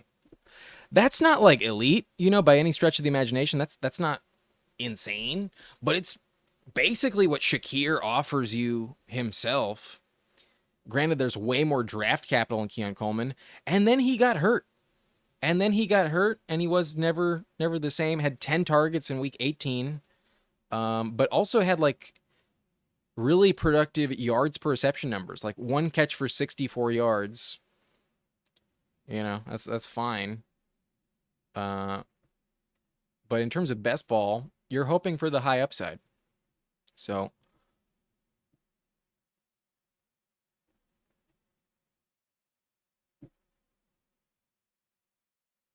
if I didn't start off Neighbors AJ Brown, I'd probably just, wow, Cooper Kupp falls to 104. Maybe I should just take him.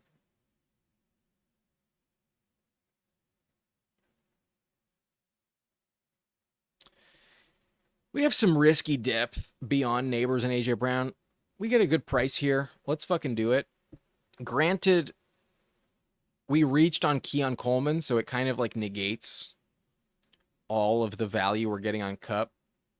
Essentially, we took Kupp at 89, and then Keon fell like 4 picks to 104. But we get our guy. It's fine. I probably wasn't taking running back there in round 8 in the first place. Like, I guess I probably should have taken Pollard. But like I told you, I really did not envision Keon Coleman falling back around. So we've got a double stack with Josh Allen. That's nice. We have James Cook and Keon Coleman. And we can target Kincaid as well. We can target Ray Davis as well.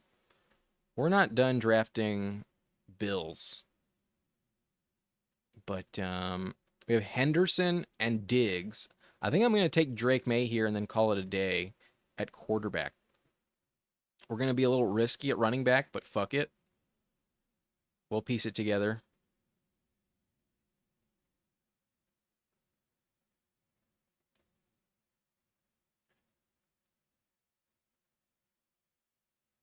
Watch me get sniped on Drake May. Kelsey's falling. Should I just take Kelsey? I really don't want to. Yeah, Kelsey goes. Thank you. Spare me. Let's go Drake May.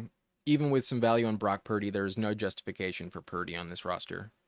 We have no Niners to speak of. So, a dual QB, RB, and receiver stack with Josh Allen, James Cook, Keon Coleman, and then Drake May, Travion Henderson, Stephon Diggs. Not bad.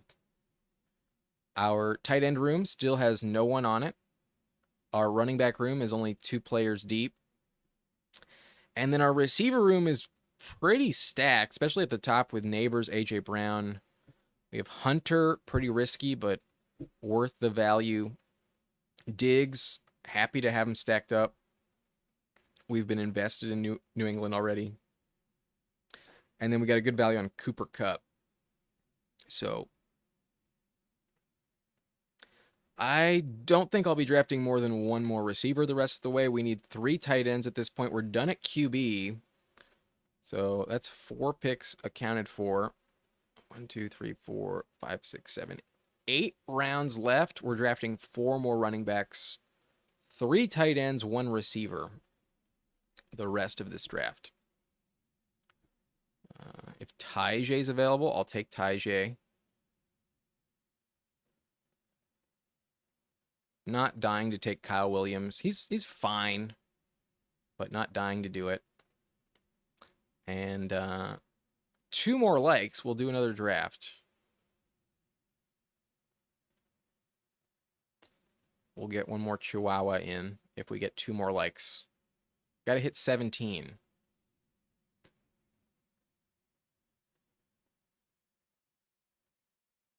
I think we're going to get Tyjae. That's a decent value if he does stay on the board. Yeah, let's hope Tyjae's the RB1 in Tennessee. Let's go. Yeah. Has the ability to do it. Last year we were drafting Pollard and Tyjae practically back to back. Now there's a 3-round gap between them, it's probably wiser to be taking the least expensive one. Oh yeah, Cobra, I almost forgot. We are there. One more like for another draft, but after my next pick, I will get Leia on the screen for you. I'm not gonna disrupt her because she's been calm. She hasn't been pissing me off. But I will get her on the screen.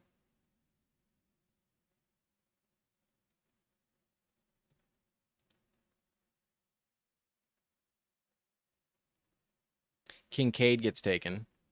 That's okay. I kind of would rather have Ray Davis. But watch Ray Davis get sniped. One more shot. Please give me Ray Davis.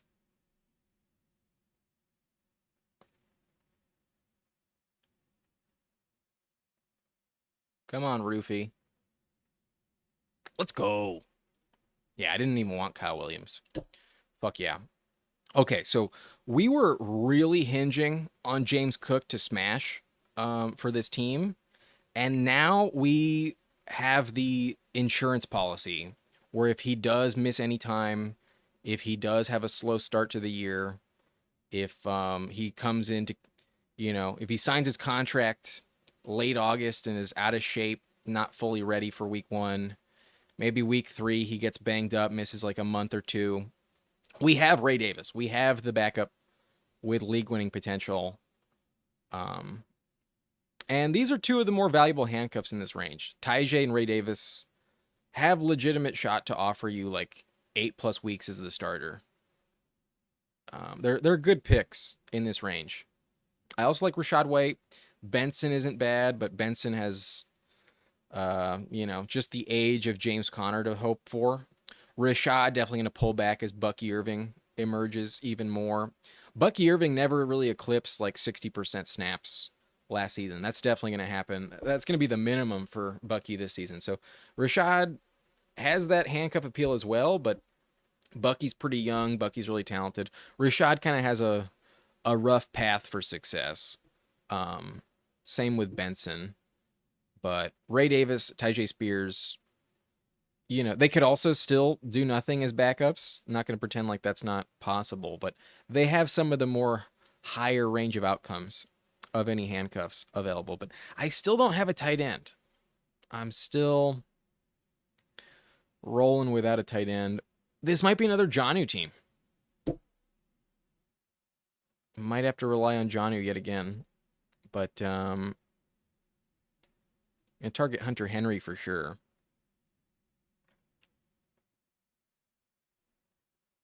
Jonnu goes. Bummer. That's okay. We've been taking Jonnu at a massive discount. He goes 149. His ADP is 143.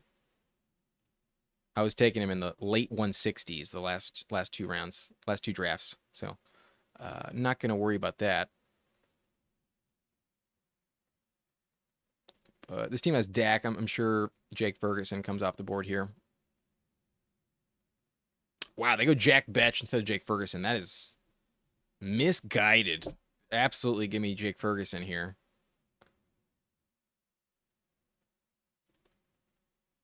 Okay. Oh, yeah, I almost forgot. Okay.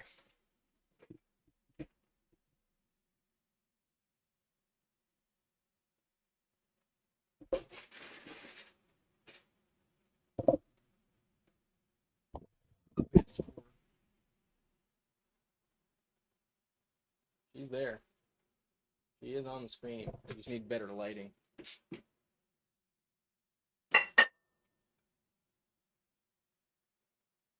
There she is, bro.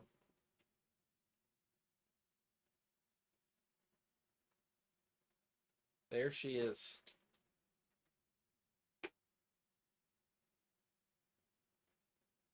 She knows you're looking at her. She can sense it.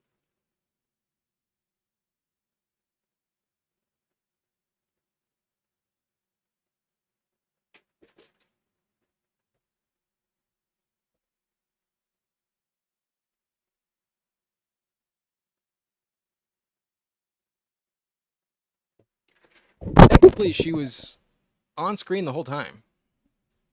Okay, hold on. Hunter Henry faux show. Oh, should I go?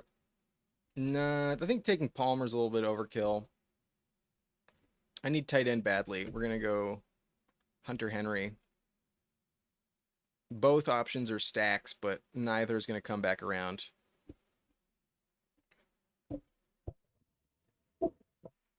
There you go. She's there.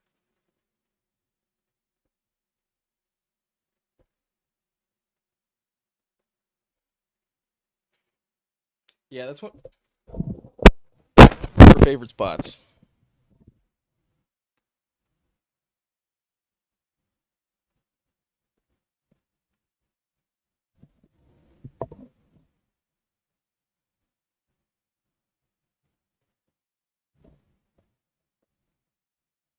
I'll leave her on screen for you. A reminder: one more like, and we do one more draft. If you would really like it, that's all we need. One more like. The bar was low, and you haven't reached it. And I'm fine if we don't hit it. I'm willing to log off, but one more like, we do one more draft.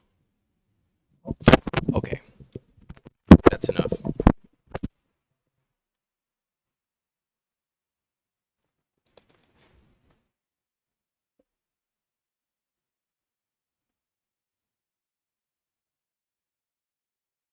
There we go. We're in focus.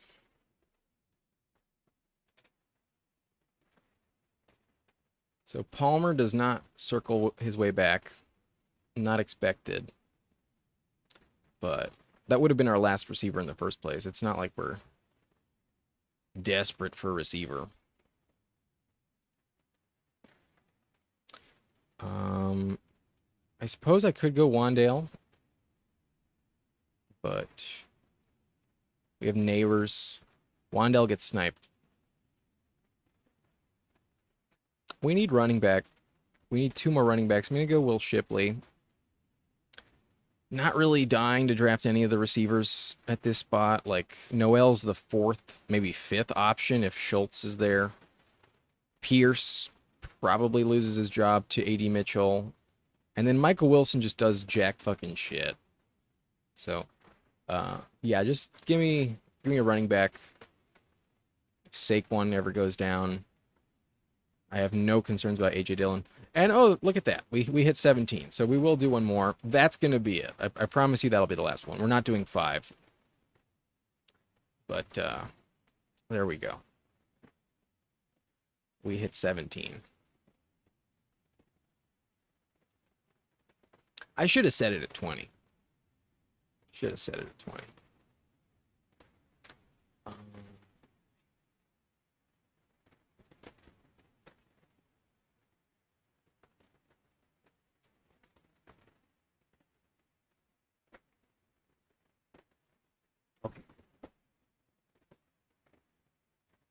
Okay.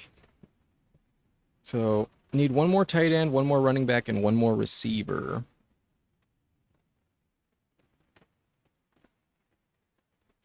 I think I'm going to go Dante Thornton for the Giants game bring back. I'm high on Dante Thornton. And if I go with Slayton, I'm going to feel compelled to take a Jackson Dart on this team. It's about time I pivoted back to receivers. Let's go Dante Thornton. I'm a believer in Dante Thornton. Really good athlete. 4th round pick. Playing with the first team. Oh, I saw Terrence Ferguson. I typed him again. Seems to have overtaken Jack Batch, according to all of the camp reports. But an elite athlete. 6'5", 205 pounds. Runs a 4.3 40. Literally, in terms of weight-adjusted speed score, you cannot beat it. 100th percentile speed.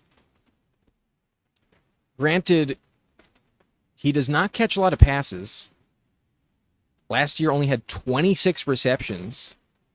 but turned it into 661 yards and 6 touchdowns. 25 yards per catch.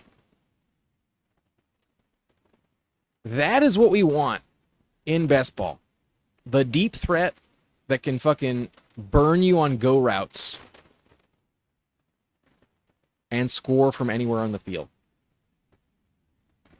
That is the ceiling we are hoping for. Imagine if he has 50 receptions at 25 yards per clip. That'd be a 1,000-yard season. That'd be 1,250 yards. Lock it in. There's no way he disappoints. Calling it right now, a 1,200-yard season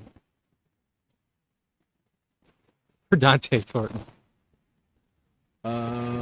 Okay, and then running back. Okay, let's go Brashard Smith. Let's bet against Pacheco. Pacheco's fucking washed after the injury last year. And I find it hard to believe that Kareem Hunt has that much left in the tank. Brashard Smith has some very interesting upside. 4.39, 5'10", 194. Drafted in round 7, but so was Pacheco. So we've seen Andy Reid use these running backs drafted late. Played for Miami for 3 years, did jack fucking shit. That's because he was a receiver for the most part. He was more of a receiver converted into running back, and then at SMU popped as a senior. 1,329 yards, 18 total touchdowns, and then 39 receptions. So like 1,700 yards, basically. Almost 1,700. Okay. And then this last pick, I need another tight end. Maybe I go Theo Johnson for that Giants correlation with Neighbors. We already have a team with Terrence Ferguson. You all know I like Ben Sennett. I should probably be drafting more Juwan Johnson, but I think Theo Johnson has some higher upside. Anyways, here's the team. At QB, we have Josh Allen stacked up with James Cook, Ray Davis, along with Keon Coleman. We did not get Dalton Kincaid, but that's fine. Our other quarterback is Drake May, stacked up with Travion Henderson, Stephon Diggs, and Hunter Henry. And then our full running back room is James Cook, Travion Henderson, Tyjae, Ray Davis, Will Shipley, Brashard Smith. So a little shaky at the top, but really talented with the top 2, and then very high upside with the 4 players on the depth chart. And then wide receiver, elite up top with Neighbors and A.J. Brown. And then plenty of risk, but some high upside as well with the rest of the options. Travis Hunter, Stephon Diggs, Keon Coleman, Cooper Kupp, and Dante Thornton. Maybe I should have drafted an 8th, but when you start Neighbors and A.J. Brown, how much do you really need an 8th receiver? Right? We should just be able to bet on these guys staying healthy. If one of them doesn't, one of them fails us, then this team is probably kind of dead in the water in the first place. But tight end, a good value on Jake Ferguson, the stack with Hunter Henry, and then a gamble on Theo Johnson. More of a floor play, but definitely should work out in round 18. I think he's a perfectly justifiable selection. He was offering you about 6 points per game in the 5 weeks before he got hurt last year. So that's the team. We promised it. We're going to do one more because you hit that 17 like goal. The Chihuahua will be our last of the night. And I'm going to hop in on my phone so I do not get boxed out with the location. So if you're really interested in drafting with me, if you wanted to join, this is your last chance. Hit the button right now. I am on a minor delay. I'm hitting it as I speak. I am joining. And it should have been synced up, given my pause after I told you to join. But again, only if you want to. Only if you want to. 3 spots left. Final draft of the evening. 1,250 yards.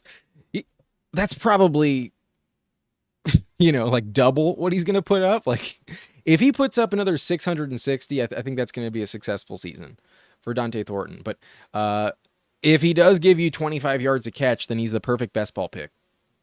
Perfect in best ball. The speed is undeniable. A 4.3 at 6'5".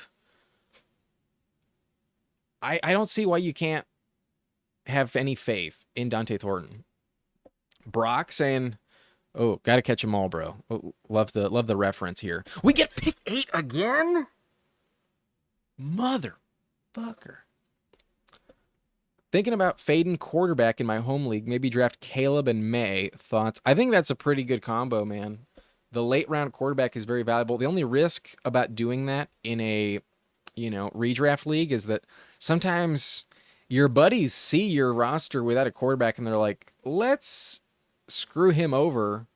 And you just wait one round too long and they all decide to pile up on the backups, and next thing you know, like, your starter is like Tua, and while Tua has some potential, relying on Tua is not a safe play. So I love the Caleb Drake May combo as something to roll with in your home league. I think that's perfectly fine. Personally, I don't know if you're fading quarterback enough to really be risking it. But if that's what you want to target, I feel very safe with those guys. I think deciding on who to start on a week-to-week basis is a little bit risky.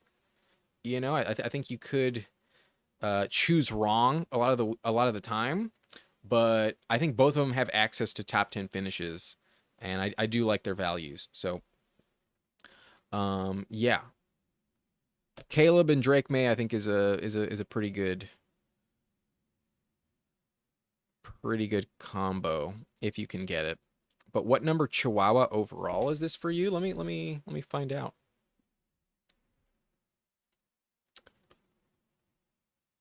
We'll come back to this in just a second.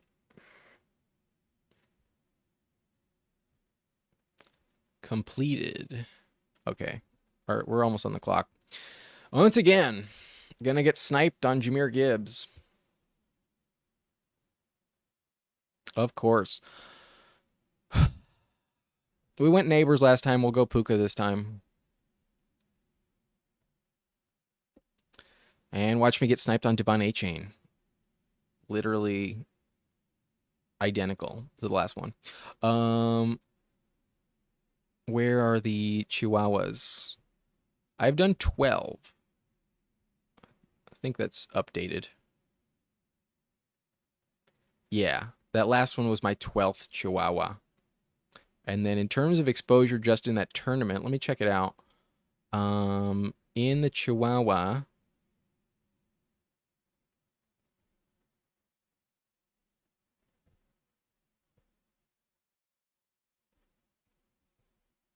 we still have time.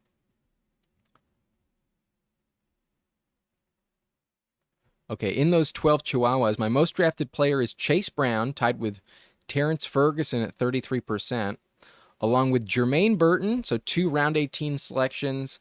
I also have 33% Jaden Higgins and Keon Coleman, both going at that 8-9 turn. Got 25% Drake May, 25% Ray Davis, 25% Ridley, Devontae, Jacoby, Pearsall, Penix, and Tootin. Those are my most drafted players in the Chihuahua so far.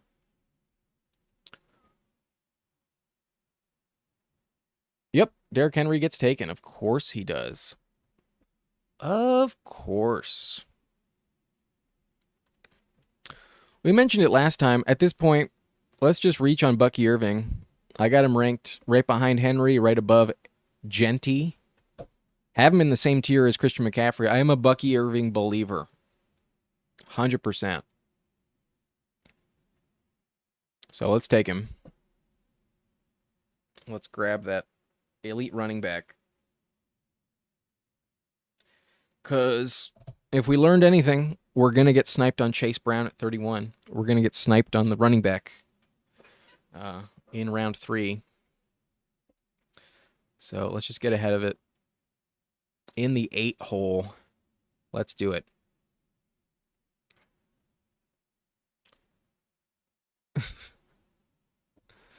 Didn't happen, bro. Did not happen. Yeah. I don't know if May is fading the quarterback position.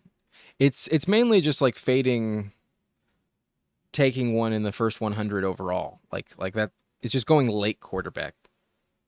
But in usually in your home league, you want to be one of the teams that takes quarterback last. You just don't want to get boxed out cuz you waited too long. But generally, the later you can wait on quarterback, the more effective your overall team is going to be. Like last year, I won the subscriber league with Jared Goff as my quarterback. And I also didn't draft Goff. I drafted Anthony Richardson and Kirk Cousins. And then week 1, somebody dropped Goff, and I had Gibbs and JMO, and I was like, I definitely need that stack. I am going to overspend on Goff in Fab because I really, really want him. And boy, am I happy that happened. Worked out beautifully with Goff last year.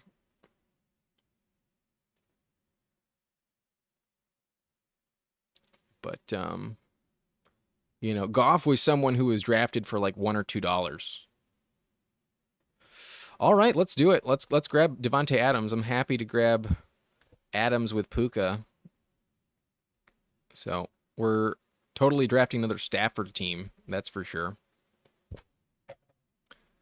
Puka, Bucky, and Adams. Let's go. I like it.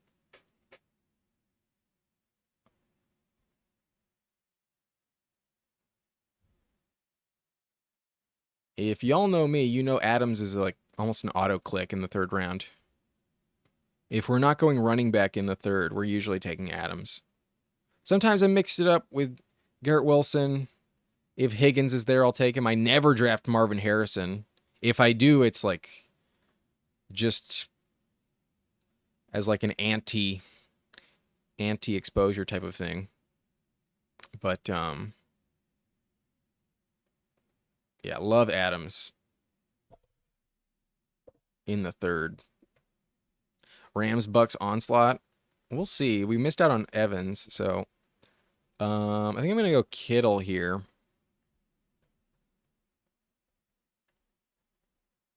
Let's do it.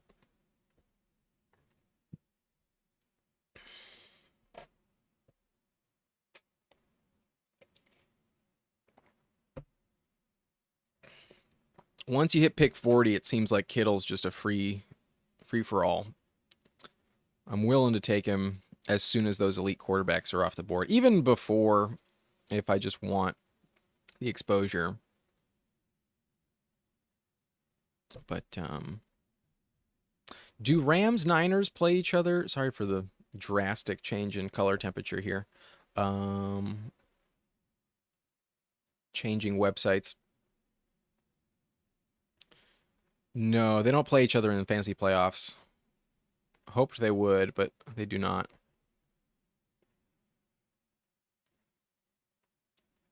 Rams Niners play each other more mid-season.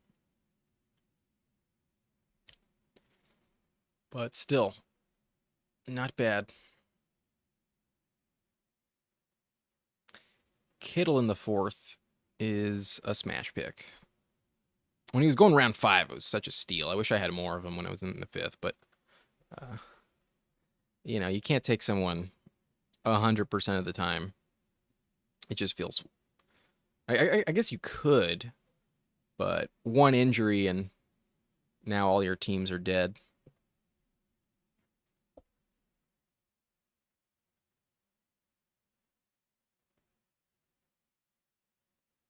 But Hampton goes 42. Cook falls to 48.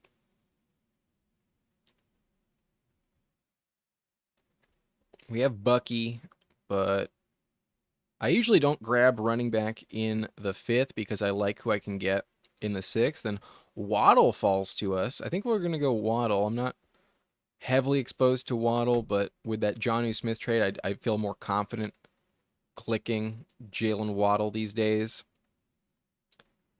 And we went with an early tight end, so we want to not get fully buried at receiver. The plan is to grab running back in the next round.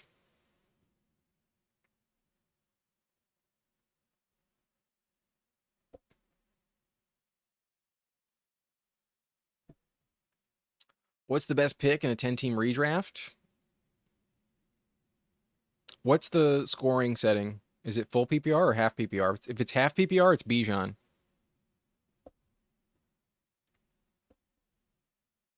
Even in full PPR, it might be Bijan because Bijan catches a lot of passes.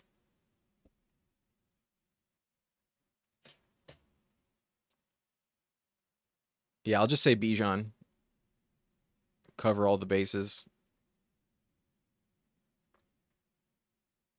Oh, shit. We got boxed out of running back a little bit. That's okay.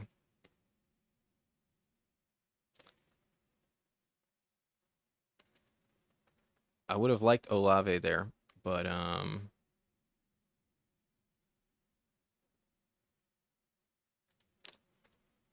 between Addison and Godwin, I have a lot of Godwin, and I'm starting to panic about it. I'm a little worried that he's not that healthy. I'm going to go Addison, but probably should have taken another another Tampa Bay option. Full PPR, I have pick 1, but I'm thinking about swapping it for pick 9. Not sure, though. I would stick with pick 1. In 10-team, being at the turn, just get the best player you can.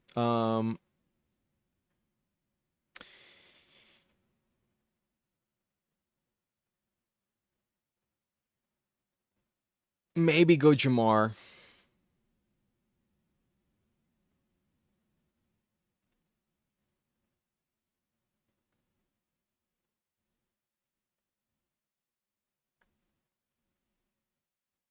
Oh, draft spot. In a 10-team league, having the 101 is a lot more valuable than in a 12-team league because instead of picking at 24-25, now you're picking at 20-21. Instead of picking at 48-49, you're picking at 40-41. You know, you have to wait a lot less every single time it wraps back around. So, at the 9 slot, you're also at the turn, but it's at least not the bookend. There's definitely a lot of strategy in moving to pick 9, but I think the difference between pick 1, 20, and 21 is far more valuable than picks 9, 12, and then 29. Yeah, I would much rather have the 101 than the 9 pick. Yeah, in full PPR, I'd probably take Jamar. In full PPR, you need those receivers.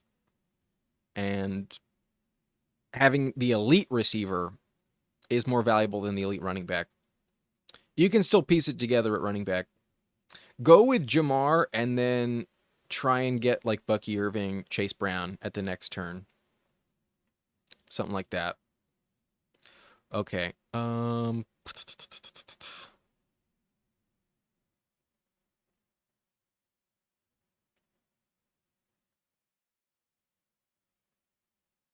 I need running back. I want to go Shakir, but I need running back. I'm going to take Aaron Jones. I'm already invested in Minnesota with Addison, so yeah. The 101 in a 10-team full PPR taking Chase and then like 2 elite running backs, I think is a good plan.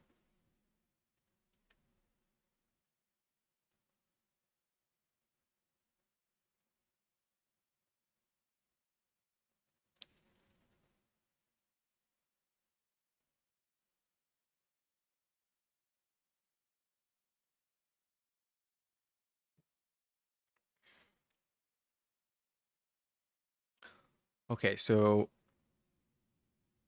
I would have probably taken TJ Hawkinson if he had not been taken immediately after. But I think I'm going to go Ibuka.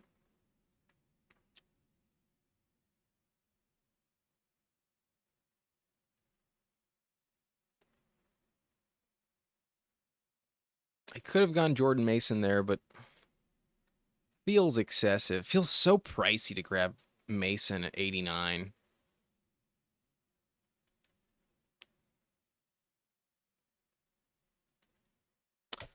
Should I worry about two Bengals going Chase Brown at pick 20? I had Chase and T last year and it worked out. I wouldn't worry about it at all, especially in full PPR. Chase Brown is really valuable in full PPR. Um, I would not be afraid to draft two Bengals. Their offense is kind of narrow when you think about it. Like other than Jamar, T, and Chase Brown, who really gets the ball? Like even Gesicki only has good games when T Higgins is injured. It's like all funneled in those three players. And there is some opportunity for Jermaine Burton this year, but I would not worry at all about investing in two Cincinnati Bengals. That's a team where you should not have any concerns about. Absolutely try to get Chase Brown and Jamar Chase on the same team. Go for it. Oh, a team finally gets the Joe Burrow combo with Jamar. Interesting that the two teams ahead of them have Brown and Higgins. This team only has Jamar Chase, and then they were able to successfully get Burrow falling to 72. It's funny how that happens. A team that's not trying to do it actually gets the falling Burrow price. But if Baker's there at 104, that's like an auto click. Baker goes 99, so fuck me. Maybe should have taken Godwin instead of Addison. Not the end of the world.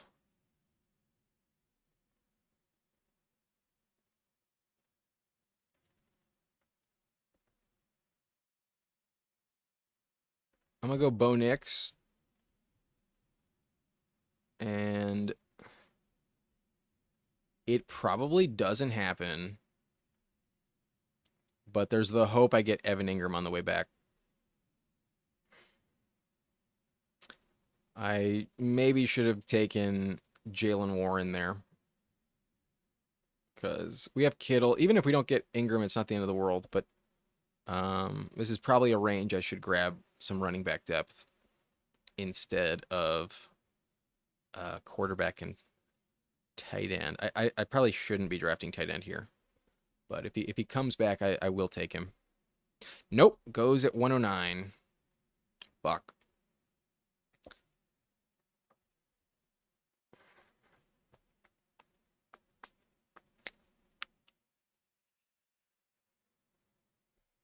Fuck. Yeah, I'm not in love with this team like crazy, but it's okay. I need running back. We just took Bo Nix. We'll take Dobbins.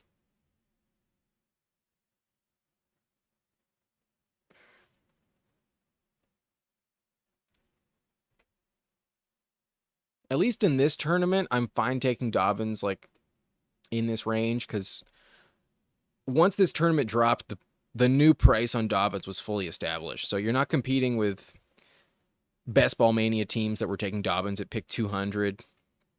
You know, in Best Ball Mania, I would never take Dobbins at this price. It feels like a completely lost cause.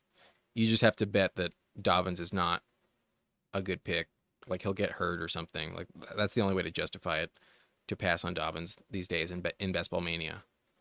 But that tournament was open since the very end of April, May 1st or whatever. This tournament has only been open for like 3-4 days.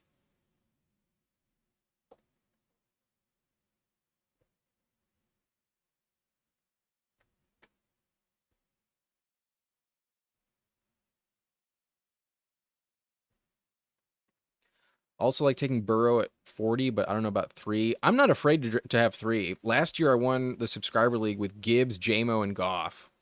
Granted, the investment in Goff is literally off the waiver wire, so I'm not, hamstrung in the 4th round. But I'm not afraid to do it. Cobra saying it's good to do it in these types of drafts, but in yours it makes your Bengal bye week incredibly tough to win. I'm not afraid about punting 1 week for the upside of the Bengals stack. Maybe I'm more risky than some folks are, but there's some teams I wouldn't recommend it. The Bengals are a team I would absolutely endorse grabbing a trip stack with. I'm not afraid to be heavily invested in Cincinnati. It's such an elite offense.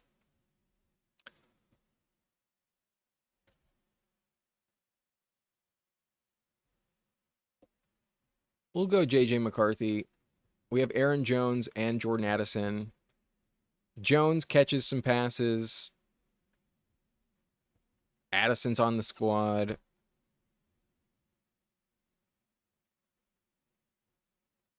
We don't really have a legit stack for Bo Nix at the moment. I'm not going to draft Marvin Mims above ADP.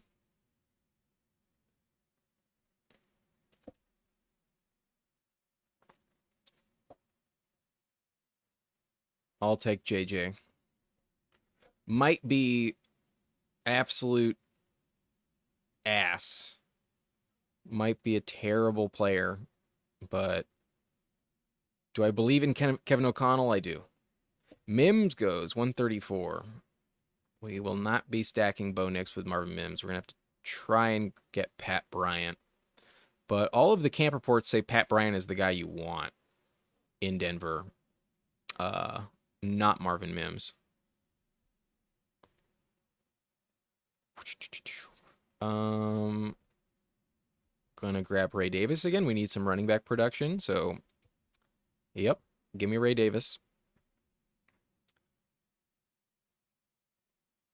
I almost forgot we have Puka and Devontae Adams. I need to grab Stafford.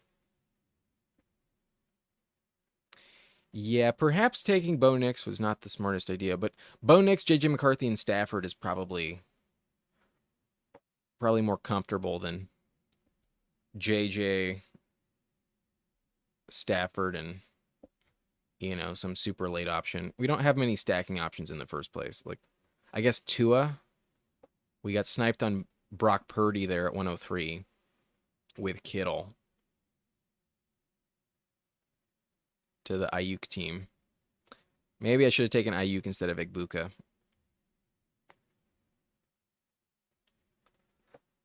There may be a few misses in terms of the picks I chose, but overall, I think this team is fine. I felt a lot better about the previous team we took at pick 8.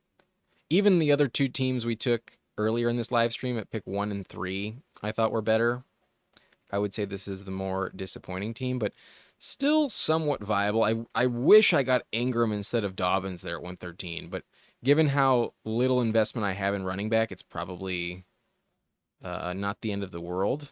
And I do have Kittle, so it was more of a luxury pick than a necessary pick. Question is, do I take Stafford at 152 or do I push him for 161?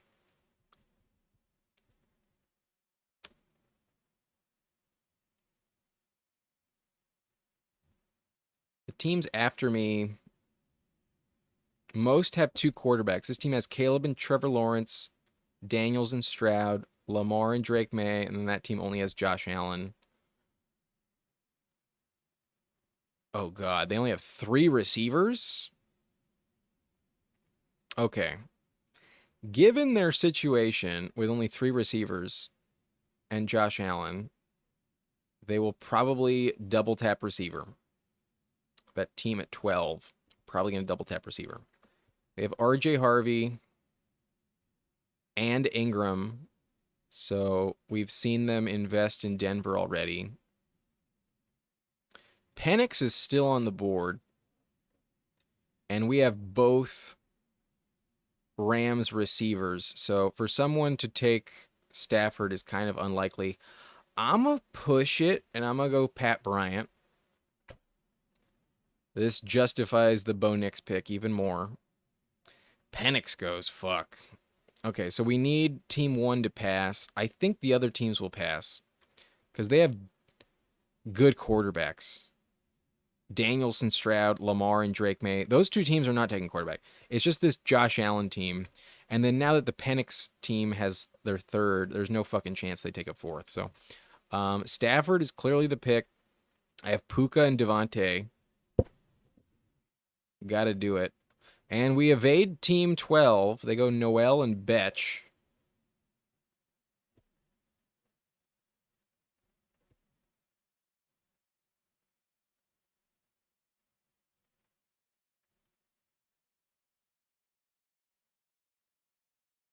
If they snipe me, they are a fucking bitch. There we go. Worked out. That's exactly what I wanted. All right. Now I feel pretty good about the team. Bo Nix with J.K. Dobbins, kind of irrelevant, but is what it is. And Pat Bryant. Sean Payton has been talking about Pat Bryant as if he's like the next Michael Thomas. He's the new slant man. Pat Bryant, definitely the player I'd rather have than Marvin Mims. 100%. J.J. McCarthy with Aaron Jones and Jordan Addison. The running back stacks or whatever, but Jordan Mason does not catch passes. Jordan Mason didn't do any of that last year for the Niners. So Aaron Jones' role in the passing game, not going to go anywhere. I still think Aaron Jones is the guy you want this season. That is the stack to get if you're going to be stacking running back. And then Addison has that like score from anywhere on the field, 25-point upside any week. He's probably getting suspended, but we have a good enough core that it's not that big of a deal. Also, I think Egbuka will be productive in the month of September. And if Addison does serve a suspension, it should be in the month of September himself. So I think there's good weekly correlation in terms of the Egbuka production and Addison production. That makes me feel more confident. And then Stafford double stacked with Puka and Adams. I'll probably grab Terrence Ferguson at the end of this draft once again for the Stafford combo. But running back core, I'm so happy I have Bucky Irving on this team. That is like the saving grace. Even though we reached on him by 4 picks, who the fuck cares? I think he's more valuable than Ashton Genty this season. Aaron Jones, risky, but has some upside. He was a top 20 running back last season, stayed fully healthy. Dobbins needs RJ Harvey to go down, but it is what it is. Ray Davis, love his value. We need 2 more running backs though for sure. And then 1 more tight end. So that's 3 picks. How many rounds left? We got 4 rounds left. We only have enough room for 1 more receiver, but I think we took enough of them early on where I think we can get away with it.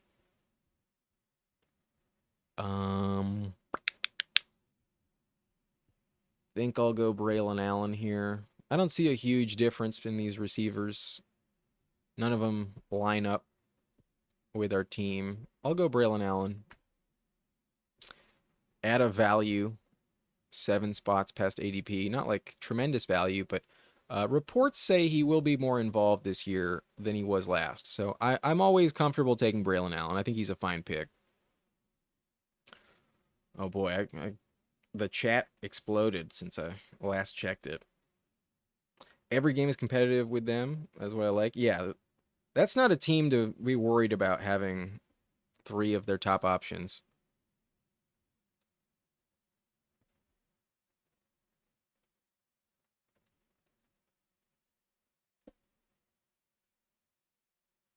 Okay. Tight end you can fade. Tight end is a position I often kind of punt. Unless I'm getting a really good value on an elite option, like Bowers, Kittle, or McBride, I'm comfortable drafting, like 2 tight ends like outside the top 15 even. Like the year that Darren Waller and Mark Andrews broke out, those were my tight ends that season, and I waited till the last 2 rounds of the draft to take them. Like I literally took them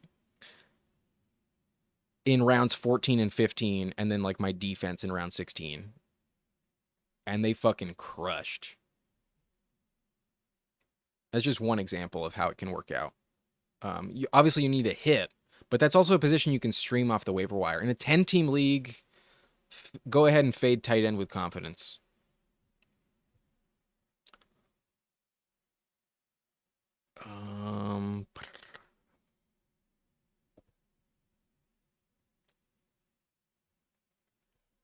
Kind of just want to take Dante Thornton again. I mean, if as we mentioned, he's getting 1,200 yards this season on 50 catches. Let's do it.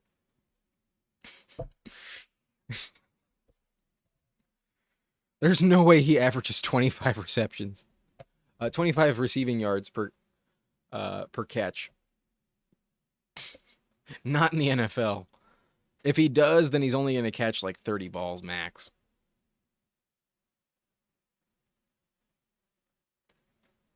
It's a 2 RB, 2 wide receiver, 2 flex. So basically 3 wide receiver, 1 flex, because I'd almost never start 4 RB. You can start 4 RB. As long as they're starters, I wouldn't be afraid of it. I'd like one of them to be someone I get off the waiver wire, but you can definitely do it.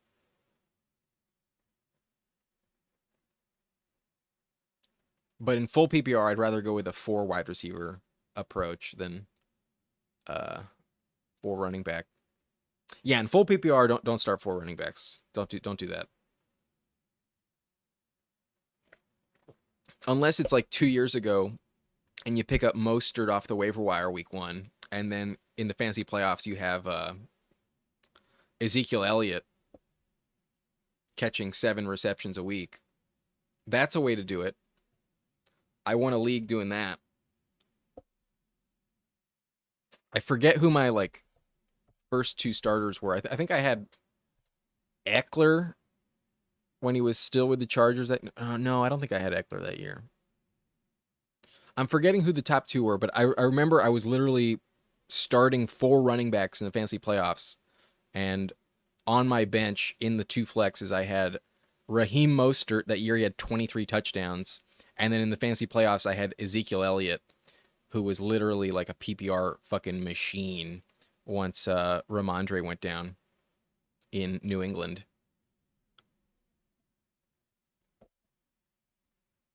That was fun. Okay.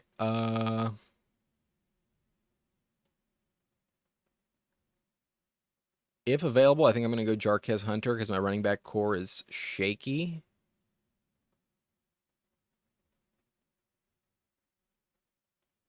And also lines up with Stafford.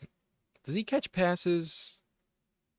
I guess we're going to have to find out after we make the click.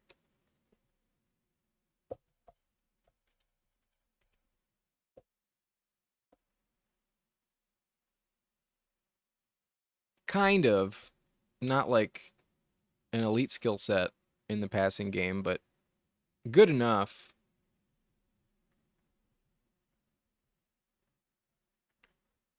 What about Corum? Who was the better pass catcher in college? Both kind of the same. Both maxed out at like 24 catches. And then tight end, we know exactly who we're taking.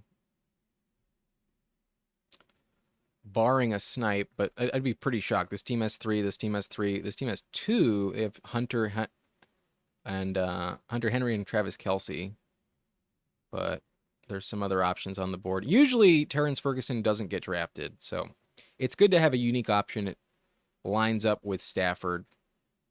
I hope I don't get sniped here. No, we're good. They go Tutu Atwell. All right.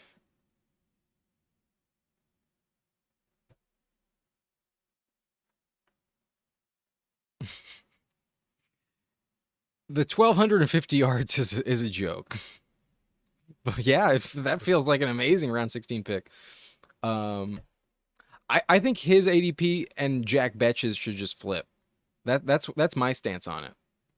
I'd much rather have Dante Thornton than Jack Betch. They should just swap ADPs. But until that happens, I will smash Dante Thornton in the 16th round. Love him. similar to Pat Bryant. I believe another 4th round pick, right? I think he was 4th round. No, he's 3rd round, even better. Not fast. One's a 4.61. That's pretty trash. 6'2", 204. His arms aren't that long. Only 31 inches. That's fine, but we're just trusting the endorsement of Sean Payton. Sean Payton raves about him. But last receiver I can remember out of Illinois to I'm having a hard time thinking of Illinois receivers that have excelled in the NFL. But that doesn't matter. You don't have to be from a highly productive school in order to succeed. Anyways, like I mentioned, that's going to be it for this live stream. This was the last one. And here's the final team. Here's the final team. We go with a 3-6-7 build on this one, where Bo Nix is our QB1, stacked up with Dobbins and Pat Bryant. J.J. McCarthy is our QB2, stacked up with Aaron Jones and Jordan Addison. And then Stafford is our QB3. We're kind of relying a little bit more on Stafford, given our round 1 and 3 investment of both Puka Nacua and Davante Adams. We also have Terrence Ferguson as a stack. But running back core in totality is Bucky Irving, Aaron Jones, J.K. Dobbins, Ray Davis, Braylon Allen, and Jarquez Hunter. Kind of more of a stud RB approach, anchor RB. Jones is a little risky at his age, but should be fine. I'm not that worried about Jordan Mason. Hopefully it works out. And then the handcuffs we have, I think, have some good value, some good upside. Receiver is decent, but a little bit thin. I kind of would have liked an 8th here, but I think our approach at QB and receiver and running back just doesn't warrant it. But still, I think it's fine. Puka and Adams should crush. Waddle at a decent value is perfectly fine. Addison hopefully doesn't get suspended for more than 3 games. Egbuka hopefully fills in, and maybe one of those other veterans doesn't play a full season, so Egbuka should be okay. Maybe he's the new Jalen McMillan, where he's putting up touchdowns every week. And then Pat Bryant, a potential steal, a potential diamond in the rough in terms of the ADP, has been steadily climbing. I reached on him a little bit, but needed to with Bo Nix. And then Dante Thornton, I think another diamond in the rough, just betting on my research that these rookies will pop off. And then tight end is very strong with Kittle. So that kind of saves some of our lack of depth at receiver. And then Terrence Ferguson should be great as long as Higbee doesn't stay on the field. So a little bit risky, but I like the team enough to not think it's brutal. At pick 8, though, we're kind of just climbing uphill in general. I think it worked out for pick 8. I think it's decent. I missed a lot of these messages, but it seems like y'all were chatting amongst yourself, so I'll just look at these last few messages. You like Savion Williams? I think Savion's just going to be more of a punt returner, more of a special teams guy. I mean, he might play more receiver, but I think they have enough receivers where he'll be buried behind Dontavian Wicks. More of a special teams option, in my opinion. Could be wrong, but that's what I think. And then, yeah, we are gambling at the end of the day. We don't know for sure, but hopefully we have some bold enough takes that we're right on some of these guys. You think Dobbs might get moved to the trade deadline? That'd be interesting. I don't know if Watson's coming back this year. I think Dobbs might be traded before next year's draft, but who knows? Maybe they trade Watson.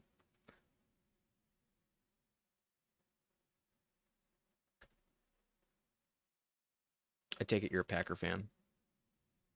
Bo Melton. Cool, man. Yo, best ball on call. Thank you very much, man. Appreciate it. That's gonna be it for this live stream though. We did four drafts tonight. So this one was a longer one than usual, but I don't think the Chihuahua is gonna be open for much longer. So wanted to get him in while I could, and this was fun. Appreciate y'all. Hope you had a good time. And I think Leia's still there. Yeah, she's right there.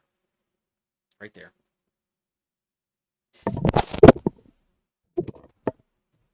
How often do I go live? At least 3 times a week. This last week I did it, I think 5 times. There's usually at least one weekend stream, but in general I do Monday, Wednesday, and Friday. Sorry for the audio there. Looks like it peaked. But yeah, I've been doing Monday, Wednesday, Friday, and now it seems like Sunday is also in the rotation. So at least 4 times. Yeah, pick 8 sucks, but we made it work. We made it work. Anyways, hope y'all have a good night. Peace out, everyone. Enjoy your week. And if you haven't already, check out my running back rankings. Posted them this morning. Peace out. See you next time. Good night.